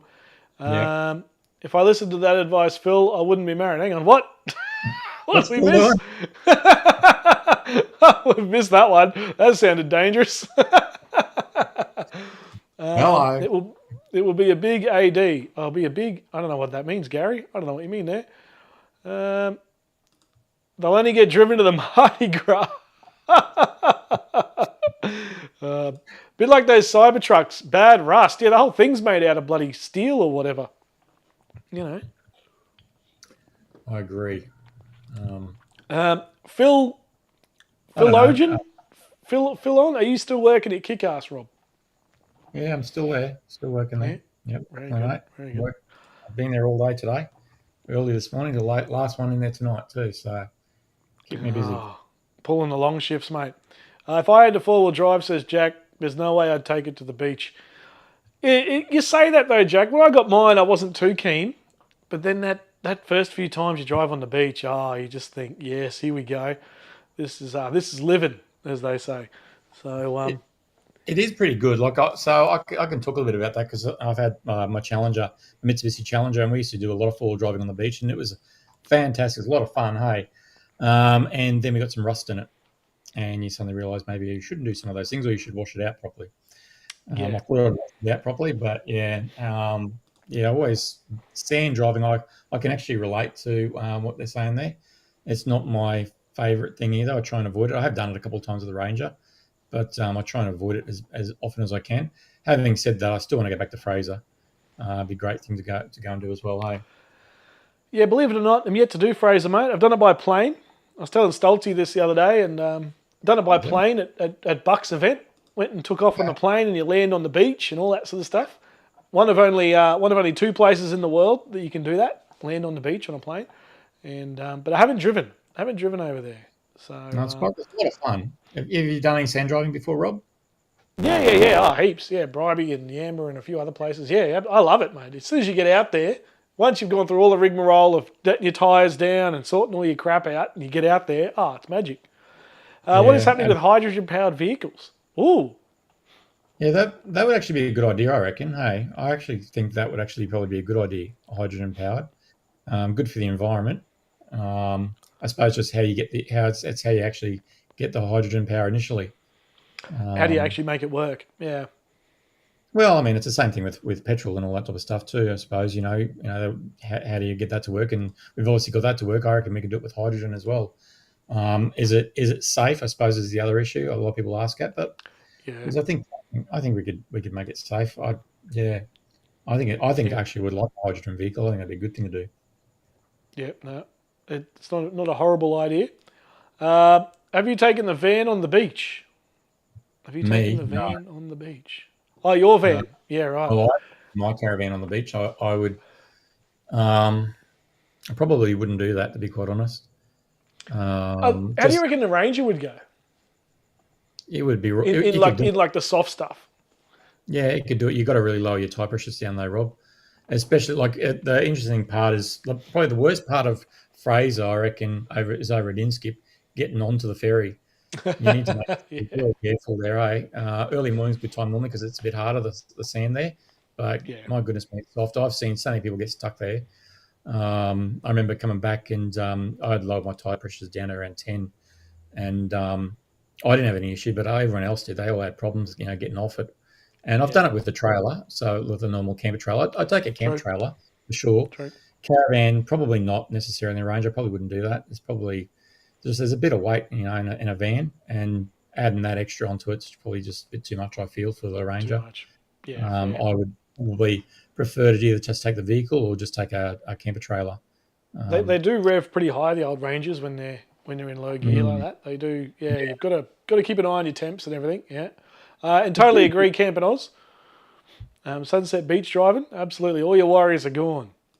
And back to saltwater, extremely bad for batteries. Saltwater is, and if your whole vehicle runs on a battery, I'm not going to be too keen to cruise down, somewhere on Fraser Island. Swag and Sisters are in. Howdy, Swag and Sisters. I don't know how long you've been on, but welcome in. Anyone watch Travelling Campers on Stockton Beach? Is that little... That's the name of the camper company, isn't it? Travelling Campers, and they've done. I think I saw that, Greg. I think I did. If that's the one I'm thinking of, dickheads. Yeah. Maybe it's not the one I'm thinking of then. Jack Turtle on the beach. You could really find out what you're for. Yeah, 100%. And it can also find out where you're at as a driver. Oh, it's fascinating driving on the beach. Beaches. Yeah. I love it. It's with your Ranger, you've got to make sure you turn off traction control when you go on the beach, mate, because that'll bugger you up if you leave the traction control on. Essentially, one wheel feels like slipping, and the other wheel tries to take over, and you end up almost getting stuck if you're not careful. So you got to make sure you have that. Right. It's amazing too how many don't know about that second button push in the Ranger on the traction control. Yeah. You hold it in, then you hold it in a little bit more, and then she switches off. It's funny, isn't it? Like they put that in there, so you hit the. For those of you who don't know, on Rangers, and I'm sure it's on other cars as well, they've got the traction control button with the little squiggly lines, and you push that in, and then a little light comes on your dash, and it flashes saying, traction control off, but it's not actually off. So what happens is it's off, but it's still active. So while you're driving, it won't activate, so to speak. The traction control will be off. But if you get into a precarious position and the vehicle thinks, oh shit, we're about to crash, it'll turn itself back on, which is even worse because then you're used to not having it, and all of a sudden you've got it again. And so to turn it off, you've got to push it in, get that light, and then push it in for about 5 seconds, I think it is, Rob, something like that. and it's like it flashes again 4 or 5 times, and then the light goes away, and then it's off. Yeah. Yeah, Anyway. it's really interesting. I did that once with the Ranger. Actually, I was coming onto the beach and I totally forgot to switch it off again. Yeah. Every Oh, time yeah. you got to turn it back off again, and I totally Yeah, it's a pain in the forgot. ass. Oh yeah, and then almost got bogged. Nice. Right. Fat Pixie's off. All right, before everybody takes off, we won't hang around too long. We will do a giveaway. So Fat Pixie, if you're still on, yes, he wasn't on. Might have to check that out. I don't like giving people the satisfaction of knowing that people are watching their videos on that sort of stuff. But obviously people have seen it and talking about it, so I might have to check out whatever that Stockton Beach video was. So I hate giving. It's like the clickbait crap. I just can't watch them. I don't care what it's about. I just can't. There was a video there tonight I saw on Facebook, and it was exactly that. Had a picture of a guy with his hands like, I don't know, maybe it might have been this guy's, and his hands like this, and they had a chick walking the other direction to a caravan and her ass showing, and it's just like, mate, what's going on? Like, that came up on my. You know what it is? So I clicked on the comments. It came up on my Facebook too, because obviously we all pretty much share the same algorithms, right, with Facebooks and whatever, because we're all into the same thing. What it is, I clicked on the comments to read it, and it said kicked out of our campsite or whatever. That's it. That's the one. It's a load of crap. What it is the campsite shut down because the freaking hurricane was about to hit. So they said everybody leave for your own safety, right? And the campground's liability and all that. And then they've gone out and put this freaking thumbnail, kicked out of the campground. Piss off. Dead set. I looked at the comments on the post, and I'm sitting there thinking, what's going on here? And everyone's going, oh, great, thanks, great, awesome information, all that. And I'm thinking, geez, I don't agree with people that are going to advertise that way, mate. That's just wrong. I will not click on it at all. If it's any form of clickbait, I will not click on it. I'm not interested. I couldn't care if it's the latest, greatest gadget about to be released or the most amazing bit of footage anybody's ever caught. If it's put on a thumbnail and a title, not going to watch it. Not going to watch it. Anyway, sorry. Now I'm getting on a rant. Look out. Do the inland track at Bribey before going to Fraser. We'll show you out. Yeah, absolutely. That's a good bit of advice there, Oliver's. Do the inland track at Bribey, and if you could do that, you could probably head over to on a dry day at Bribey, not a wet day. I just got an outlaw. Mid-system on the patrol. I get a little woody every time I start.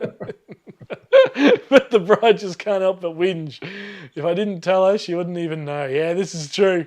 Graham, I don't know whether you know either, Rob. I've got Foxtel here at home, and there's a show out. It might be on free to air. I have no idea. Called 10 Pound Poms. Have you heard of that? Yeah, I have. Yep. Yeah, I haven't watched it yet. It sounds. No. It sounds good. I can tell you all about that because my father is a 10-pound pom. In fact, I should rephrase that. My father's a 20-pound pom. So yeah, right. Richie Rich. Yeah. So what happens is my father. So back in the day, he came over. He had the 10-pound pom system. Essentially, what it was is they'd pay £10 and they'd take you all the way over to Australia. You had to live over here pretty much. And if you wanted to go back, you had to pay for the full cost of getting back there. So Dad jumped on a ship and came over here on one of those schemes. Went out to Perth, got bitten by mosquitoes, got sick and tired of it, and said, "No, I'm going back." He went back to Ireland, and then when he got over there, he said, "No, I actually quite liked it in Australia. I might go over to Brisbane." So he came over to Brisbane. He's been here ever since. Yeah, right. Oh, that's gold. It's funny. There's a again on Facebook there. I was scrolling away, and there's for those of you who are in Brisbane or surrounds, there's a Facebook page called Old Brisbane, and basically people just put up pictures of Brisbane, back in the day, so to speak. And someone's put a clip up from the ABC or SBS or something, and they're walking the streets, and it's from the '60s. So this is 20 years or so after 10 Pound Poms. Sort of. Well, it was still going, I suppose, and they were asking like housewives and workers and all that, do you want to go back? Is this as good as you were told, when you were to come out with your 10 pound and make a living? And it was interesting hearing some of the people's answers about saying yes and no on for different reasons. And a lot of them said, a lot of the women said on this little clip that Australia has too much of an outdoors lifestyle. They just want to live inside and watch TV. Yeah, that's interesting. Well, I mean, You know. in Ireland, you used to have to live inside most of the time, to be quite honest. And that's one of the things my father actually loved about the place, about Australia. He loved the warmth, to be quite honest. Because being over, he says it's always cold over there. And so he used to love come over here for the sunshine. That's why he's never gone back. He said, "Oh, you wouldn't want to go back to Ireland. It's dreary and wet and cold." And anyway, probably is, but I have no idea. I've never been there. You'll see soon, mate. You'll see soon, and you'll bloody love it. Caravan Adventure Oz. There's another one. There's another clickbaiter. Fat Pixie, what am I going to win? What are we winning tonight, Rob? We have for this one. This is one of the prizes we got given here. It's this one's by what's the name of the company again? Opposite Lock. Lock, yeah, sorry. So this is by Opposite Lock. Essentially it's a tide deflator. So these guys, I don't know if you've ever used one of these things before. So you've obviously got your little pressure gauge up the top over there. These guys here, essentially what you do, you get these things, you twist it and push this onto your tyre. You get a little mechanism inside here that actually pops in. I don't know if you can see it in the middle there. A little part that pops in. And what you can actually we can see that. You can actually unscrew the little pin that's actually in. I don't know if you're aware of this, Rob. You can unscrew the pin that's actually in your tyre, and it pops it out. And then once you pop it out, then you can let all the air out of your tyre. Then once you're done, you can put it in, you can twist it back in. Now, you don't have to do that. You can actually just push it in and do it that way as well. It's the other idea. But the way I was taught was, you twist it and you actually remove the pin out of it, and then you let the air out of your tyre, then you push it back in and you do it back up again. But either way we'll do it. So that's one product we got there for tonight to give away. And they do have instructions, by the way. So look, if you aren't sure on how to use one of these things, they've got instructions there. Yeah. The right way around? Yeah, that's the right way around. Just to show you how to use these. So I've got one of them. And we've also got some gloves as well. So it'll be 2 prizes for the one winner. We'll just make it easy. Try and see it. Nice gloves there. Yeah. A bit hard to see there, isn't it, Rob? It gives you an idea. Some gloves there as well, guys. Good to wear if you're changing your tyre or you're doing your tyre pressures. You don't want all the black crap all over your hands, all that sort of stuff. Just general sort of worker gloves. They literally gave it to us, folks, while they were interviewing us on that little video you saw earlier. So we sort of looked at each other after the video and thought we should give these away. And here we are doing that. So Cyclone Wanderer, Alfred did yeah, sorry everyone. DJ, what they call myself earlier, Rob? DJ Distracted. That would be my DJ name, I reckon. Go to start something here on the live stream. Oh, what are we talking about now? You're not hard to distract, Rob. I think you're actually pretty easy to distract. No, I don't reckon, mate. I think I'm very focused, mate. Oh, look, a mouse. Camping with Mates live tomorrow night. That's correct. I don't know the time, Newey. I'm going to presume 6:30. I don't know. But 113. Hang on, what's this? Camping, I was just posting. First time I let Lauren use that style tire deflator. She emptied my tire to dead flat by removing the valve stem. Yeah, that's a thing. Absolutely, folks. So whoever wins this, read the instructions if you've never used one before. You can, in fact, damage your... Yeah, you got to be careful. Your air doobie whacker. Yeah, the valve. That's what I'm looking for. So it actually can remove it. You don't have to. You can just push it in and it'll let the air out. But if you do have to twist it, you've got to be careful, because if you twist it and don't realise you've twisted it and you pull it back off, the air could be coming out of your tyre and letting it go flat after a while. So you've got to be careful of that. Yeah, absolutely. I've got the ARB version, and the first few times I did it, I won't lie, I was shitting myself. I was like, oh God, because your tyre's $500. You're pulling the stem out, and you're like, oh, and I'm on the side of the road near the beach, there's no one around me. I hope this is all good. Just shove it back in. It's as long as you're careful, you'll be right. Don't rush. Yeah. ADHD, Nikki. Now this is we will do the giveaway after this, I promise. It'll be a hashtag giveaway, nice and easy. Good. ADHD is actually a hot topic at the moment. Ronnie Dahl came out today or yesterday and announced to everybody that he's been diagnosed with ADHD. And and he explained now that he knows he's been diagnosed with it, I think his daughter has it as well. His daughter features in a lot of clips, and she's been diagnosed with it ever since she was really young, apparently. So, but now he has as well, which is really interesting. So, it was interesting hearing him because he went back and sort of showed some of his clips where he's been filming and the way he reacted in certain situations, and now he looks back and he goes, of course, it's the ADHD making me react the way I did or didn't, or why he's out in the rain packing up a winch while everyone else is underneath the awning, staying dry, waiting for the rain to go before they pack up the winch. You know, it's that focused mindset of, you know, sort of ADHD and the things that come along with that. It's the first video of Ronnie's I've watched in a long time, to be honest. I haven't watched him in a long time. Yeah, I mean, he sort of when he picked up that show on Channel 7, I kind of went off him a little bit because I'm like, oh, okay, well, you're just another one of the ones in the TV realm now, and, you know, it's all sort of produced, so to speak. So, my Mount Brownie in 6 RAR married my sister, a 10-pound pom sucker. Oh, that's funny. Yes, I reckon he needs one. Smaller me, bigger life. I reckon he needs one. Righto, let's do this. What's our hashtag going to be? I'm not surprised the way he used to jump around. Yeah, I mean, looking back, it sort of is obvious, right? Yeah. I think the hashtag should be ADHD, shouldn't it? We can do that. Hang on, let me see if I can set this up without breaking it.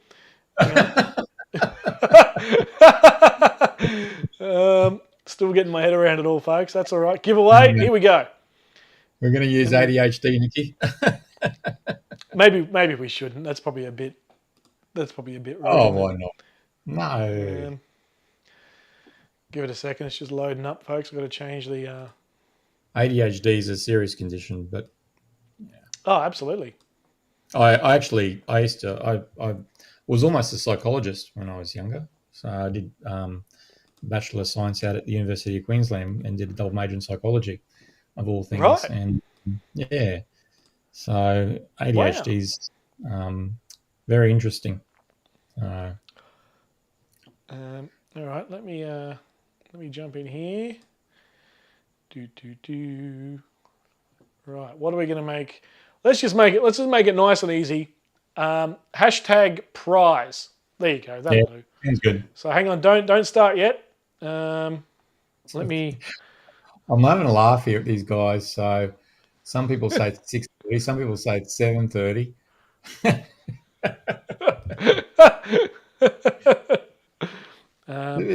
Mine says it's almost 8. All right, everyone. Hashtag prize. If we don't see any entrants come in, we know it's failed. Can't be bothered with Ronnie. Yeah, I'm kind of the same, Jack. I've kind of gone off him. Geez, he used to be really good though, but I don't know why. I just maybe it's just the same thing with him. For me, it all happened. There's a whole heap of stuff that went on, you know, with remember Luke at Drifter. Yep. There was a whole heap of stuff that went on there, and just things there happened, and I just sort of lost respect for him, unfortunately, at that point in time. But I don't know. We'll see. Maybe hopefully it'll pick up. And I've been watching a couple of his videos, and he's been doing more recently. They're not too bad, actually. So, you know, he's doing a good job. Yeah.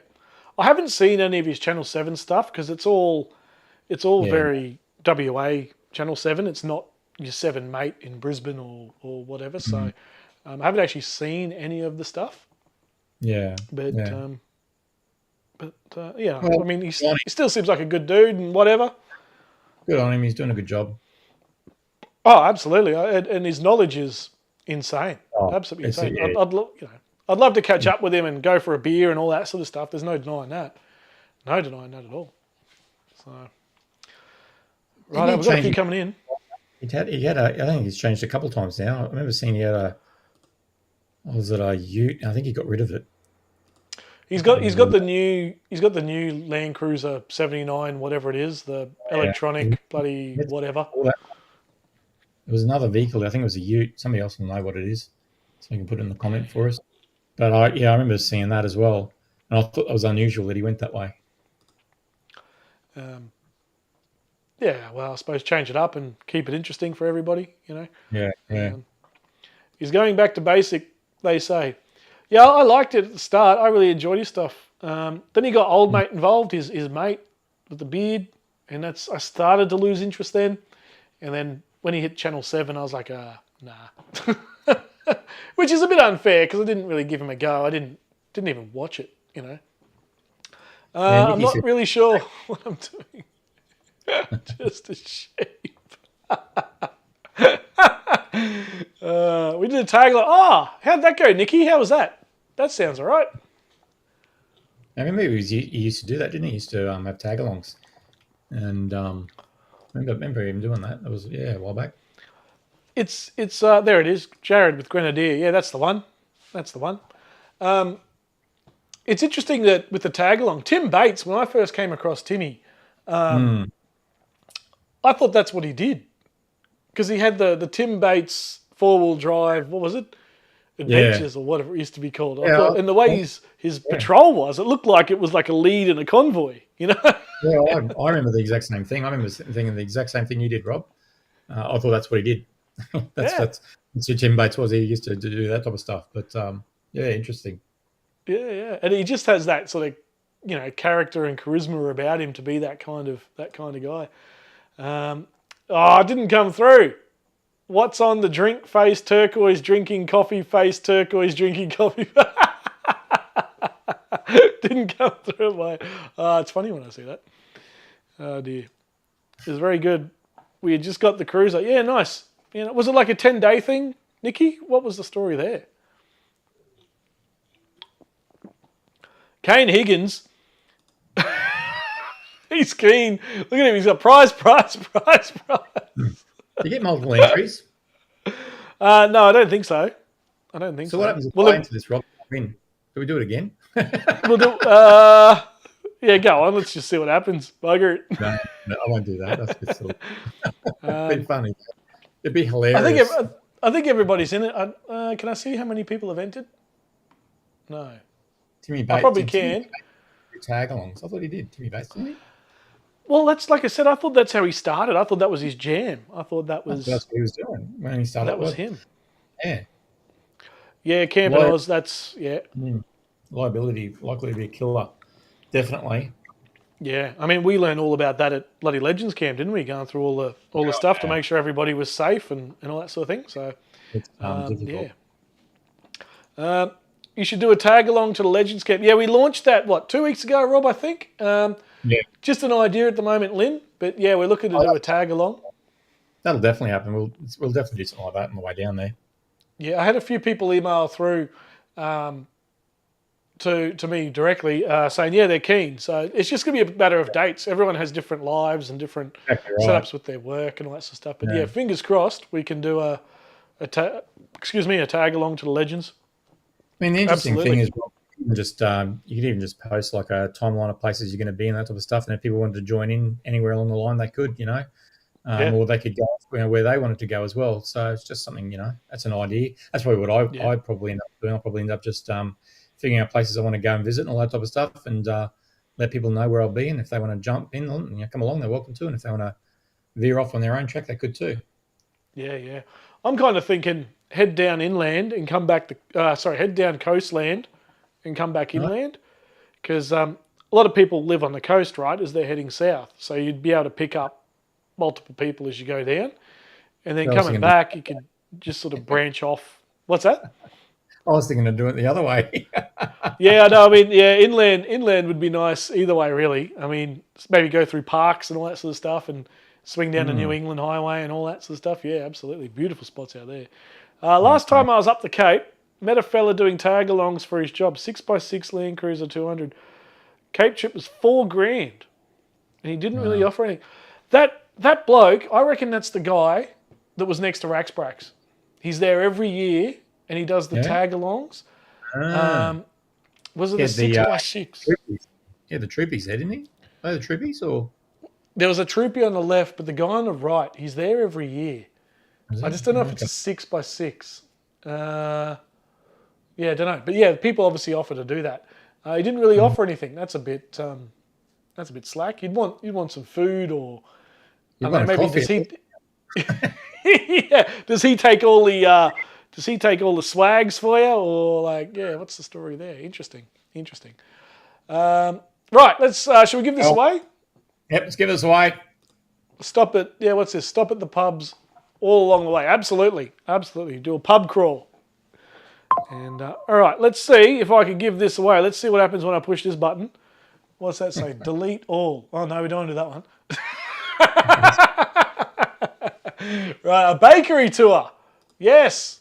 That'd be good. I already don't fit in my shorts. Maybe we don't do that one. Exactly.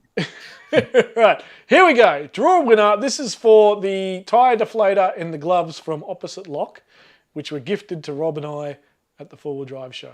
So here we go. Draw a winner. Oops, hang on. And draw a winner. Is it going? What's it doing? No, it flicked and then it stopped.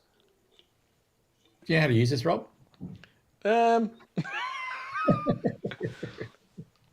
hang on. Here we go. Now it's going. Oh, look at this. Is that Camp in Oz? Camp in Oz. Wow. Well done. Well done, mate. Well done. So spamming prize Kane didn't work. These will be on the way to you. Just make sure you get us your details. Yeah. Look at that. That's an all Queensland winning night. Everyone who won tonight was from Queensland. David's down the road, not far from me. If we go back to here, we can still hear you, Rob. The Olivers, Gamer Days, and Stoltzy are all Queenslanders. Wow. Go the Queenslanders. Up the Queenslanders. Queenslander! Very good. So, Camp in Oz, congratulations. Well done. And we'll give you one of these. Hang on. Where is it? No, maybe not. Where's my mouse going? Here it is. Oh, why is the music playing? There you go. Let's go back to you. I really shouldn't drink when I do these things. No. Queensland rigged, says Gary. Well done from Timmy. And definitely rigged. Yeah, Queenslanders. Go Queensland. Go right. Queensland, that's right. There you go. Big round of applause. Oh, kids, hooray. Yeah, why not?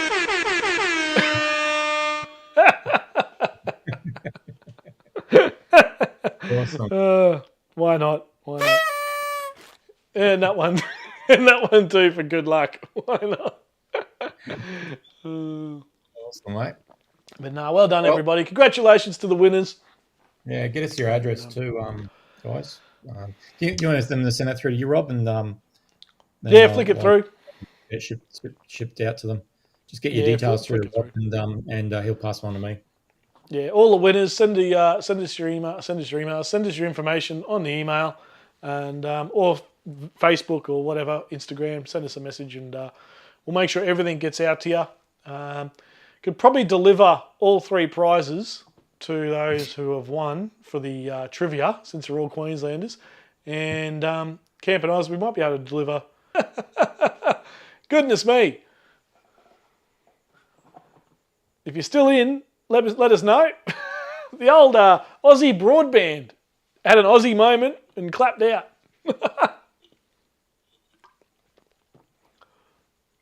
Someone must have hit a light pole or something somewhere. If you're still in here, let us know. Sorry about that, everybody. We lost Rob. We lost everything. Oh dear. At least we got all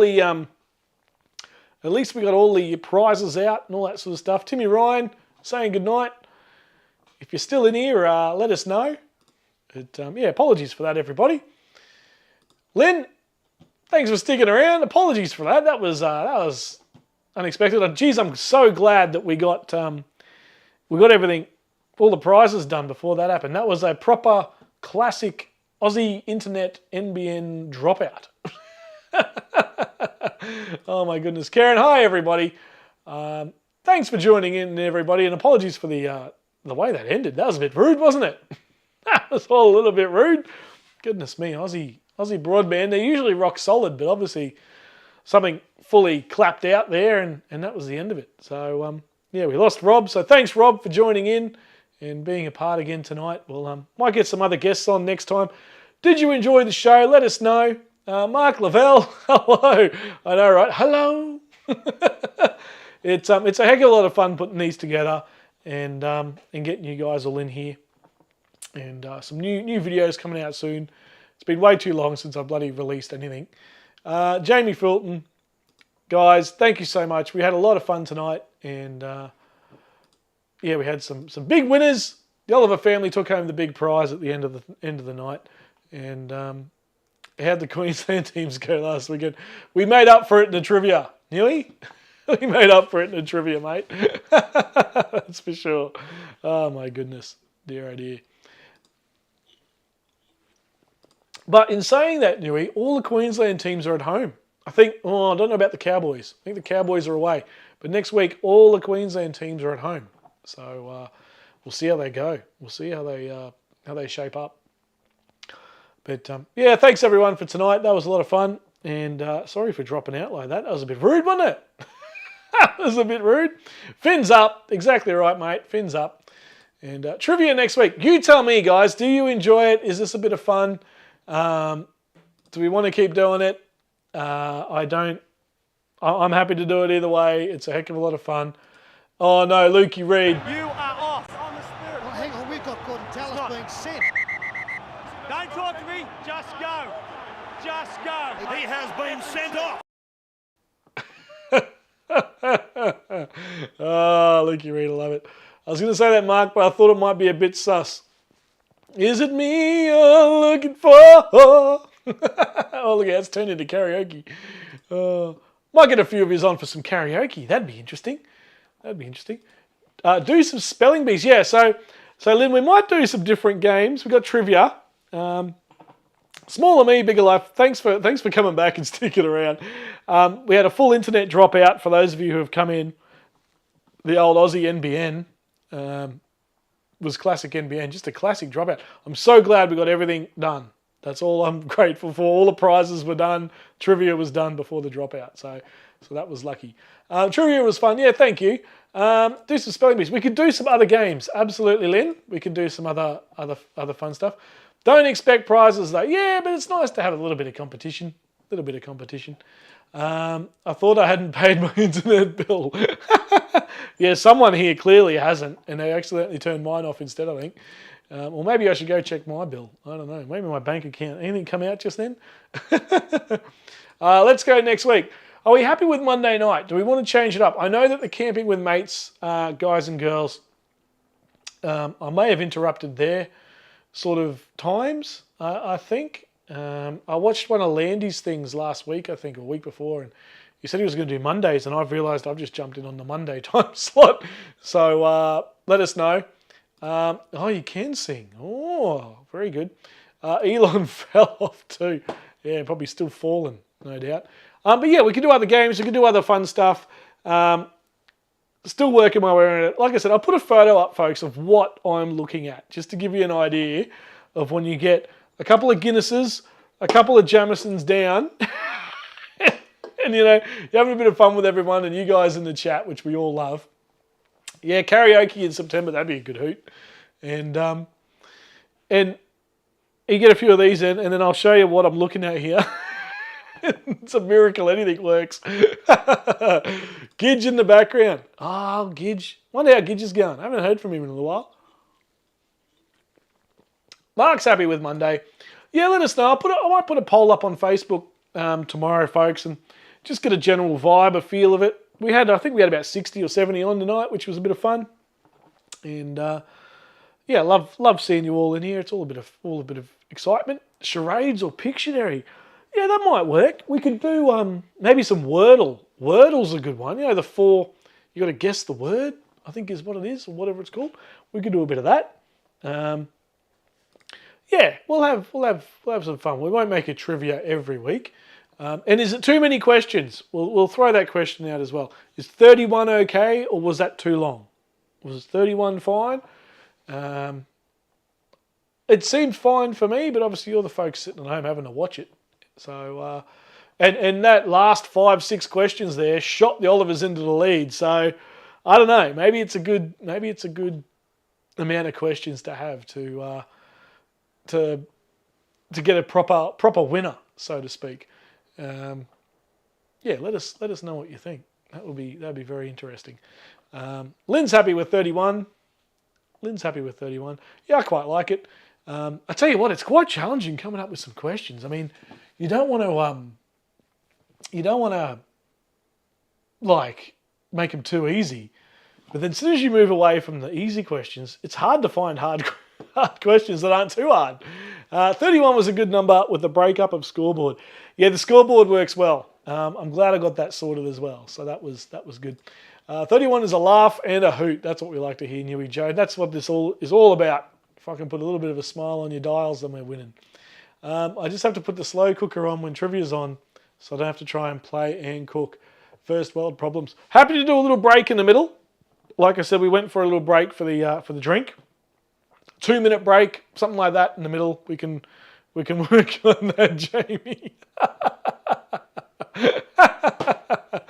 I'm disappointed in myself. I was waiting for country practice questions. I was going to throw another one in, but I didn't want it to be too obvious, Mark, because last week, I think, there was a country practice one in there, and it failed. We had the video, and it failed. So, like I said, tonight I've worked out how to do the videos and make them work for the questions and all that sort of stuff. And it'll get tighter and tighter. It'll get better and better. But I didn't want to throw another country practice one in there. But I grew up on that show, Mark, and I love it. Absolutely love a country practice. So I'll tell you what, we'll throw a country practice question in on the next trivia game. There will be a country practice question, mate. It's a lot of fun. Maths question. I haven't watched a single maths thing yet. Although from what I hear, Greggy Campbell might take it out if it's all maths questions. So apparently he's a bit of a maths fan. Greg Campbell. But no, very good. Mark Lavelle, what you study all weekend? Oh dear. But yeah, 69 could get ugly. Well, you get bloody loose, I'll tell you that much. But yeah, so sorry about the little dropout there at the end, folks. Apologies to Rob. He probably just thought, what the hell's Rob the Wanderer done? But there's a lot of buttons in front of me. I've got 2 separate keyboards and a whole bunch of other things going on. Two different mice. There's one. And then we've got another one running all different stuff here. But it's a lot of fun. You're not the old Wanderer to remember ACP. You're not that old. No, I am. I really am. The grey in the beard shows the age. The grey hasn't hit the hair yet. But the grey in the beard, I don't know what I'd prefer. Would I prefer grey hair with a dark beard or grey beard with dark hair? I don't know. But I'm stuck with grey beard, dark hair, or no grey in the hair. So, Bob and Cookie, you got it, Mark. Yeah, you'll be first off with the country practice ones. I was worried about what do you call it, copyright tonight. I thought I might get in a bit of strife though. I reckon I'm on the edge. I was on the edge, flirting with danger for copyright tonight, especially playing some of those songs and the old clips of Mr. Squiggle and stuff. But they didn't shut me down. The internet actually dropped out. My phone's asking me to wake up to my voice, and I don't really want to do that. Let me just get rid of that. But yeah, thank you everybody. Molly dying. Let's not go there, Mark. Let's stay away. Just diet like Fuller. We didn't see Fuller's in tonight. No Saw Adventures. I thought they might have popped in. And I thought we were early enough to catch the Fullers, but maybe not. Dr. Terrence and Nick Bow. Yep. Turn it up, Mark. For those of you who don't know what a country practice is, Google it, YouTube it, and you'll see exactly what a country practice is all about. Anyway, I should probably wrap up and go. Thanks everyone for coming back. Silver Fox says camping horse. I don't know about that. Yeah, we'll wrap up. We'll get out of here. Thank you, everyone. And apologies for the internet dropout at the end. And at the start, we got trivia going. Thank goodness. Thank goodness. Tommy Oliver's calling me. I'll mute the mic. Stand by. We'll see if we can get Tom on the call.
Had too many sherbets tonight. Tom Oliver, come in. Hello. Hello. Frank Walker, national titles. That's it. Oh dear. Live on the old telephone. That's right. You're on the telephone live stream. Very good, very good. No, good. But no, thanks for the call, mate. I'll jump off and I'll end the stream and I'll talk to you tomorrow, mate. And we'll have a bit of a yarn. Anytime, mate. Anytime. We'll talk soon. Yeah, congratulations on the win as well, and we'll get your $220 car wash kit out to you. You'll be washing cars for the rest of your life, mate. I can't wait to see Emily's little bloody Yaris that she's got. I can't wait to see that buffed with an inch of its life. 100%, mate. And you'll be there sweating your guts out washing it for her. Yeah, I know. Showing her how to do it. Showing her how to do it. Ah, too good. All right, mate. Thank you, Tommy. We'll chat soon, mate. See ya. Bye. Cheers, buddy. Bye. There you go, folks. Tommy Oliver, one of the legends from the Legends for Charity camp out, joining us live there. And he was calling me about Suncorp Stadium, of all things, and the Broncos game coming up. But I'm not working there this week. I'm at the KO Stadium for the Dolphins. And yeah, good to hear from Tom. And congratulations to those guys. Thanks for rigging the win for me. Oh, I'm out. All right. I'll get out of here, folks. And I'll let you have your night back. Thanks for joining us, everybody. I'm Salty Captain. Very good. Yeah, thanks for joining in, everybody. It was a heck of a lot of fun tonight.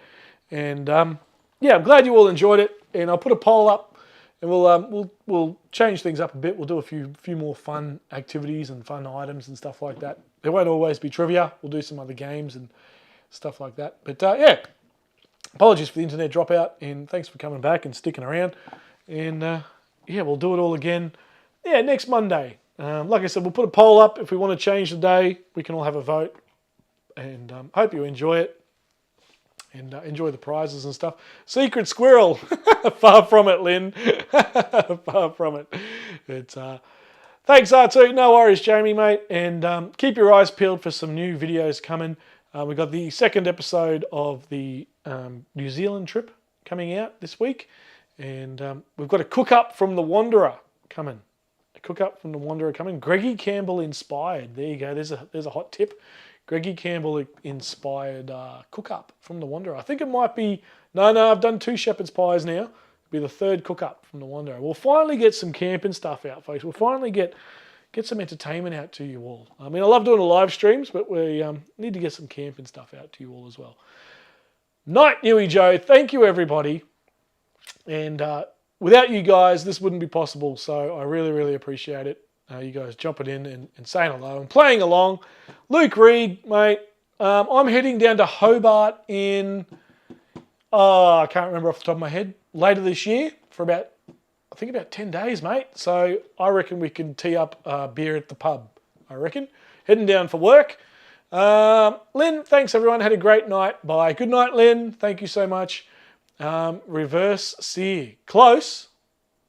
Oh, maybe that's what it's called. maybe it's a technical term.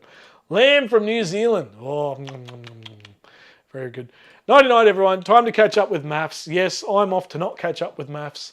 And I'm going to watch this back. I'll check to make sure the delays aren't too bad for you all.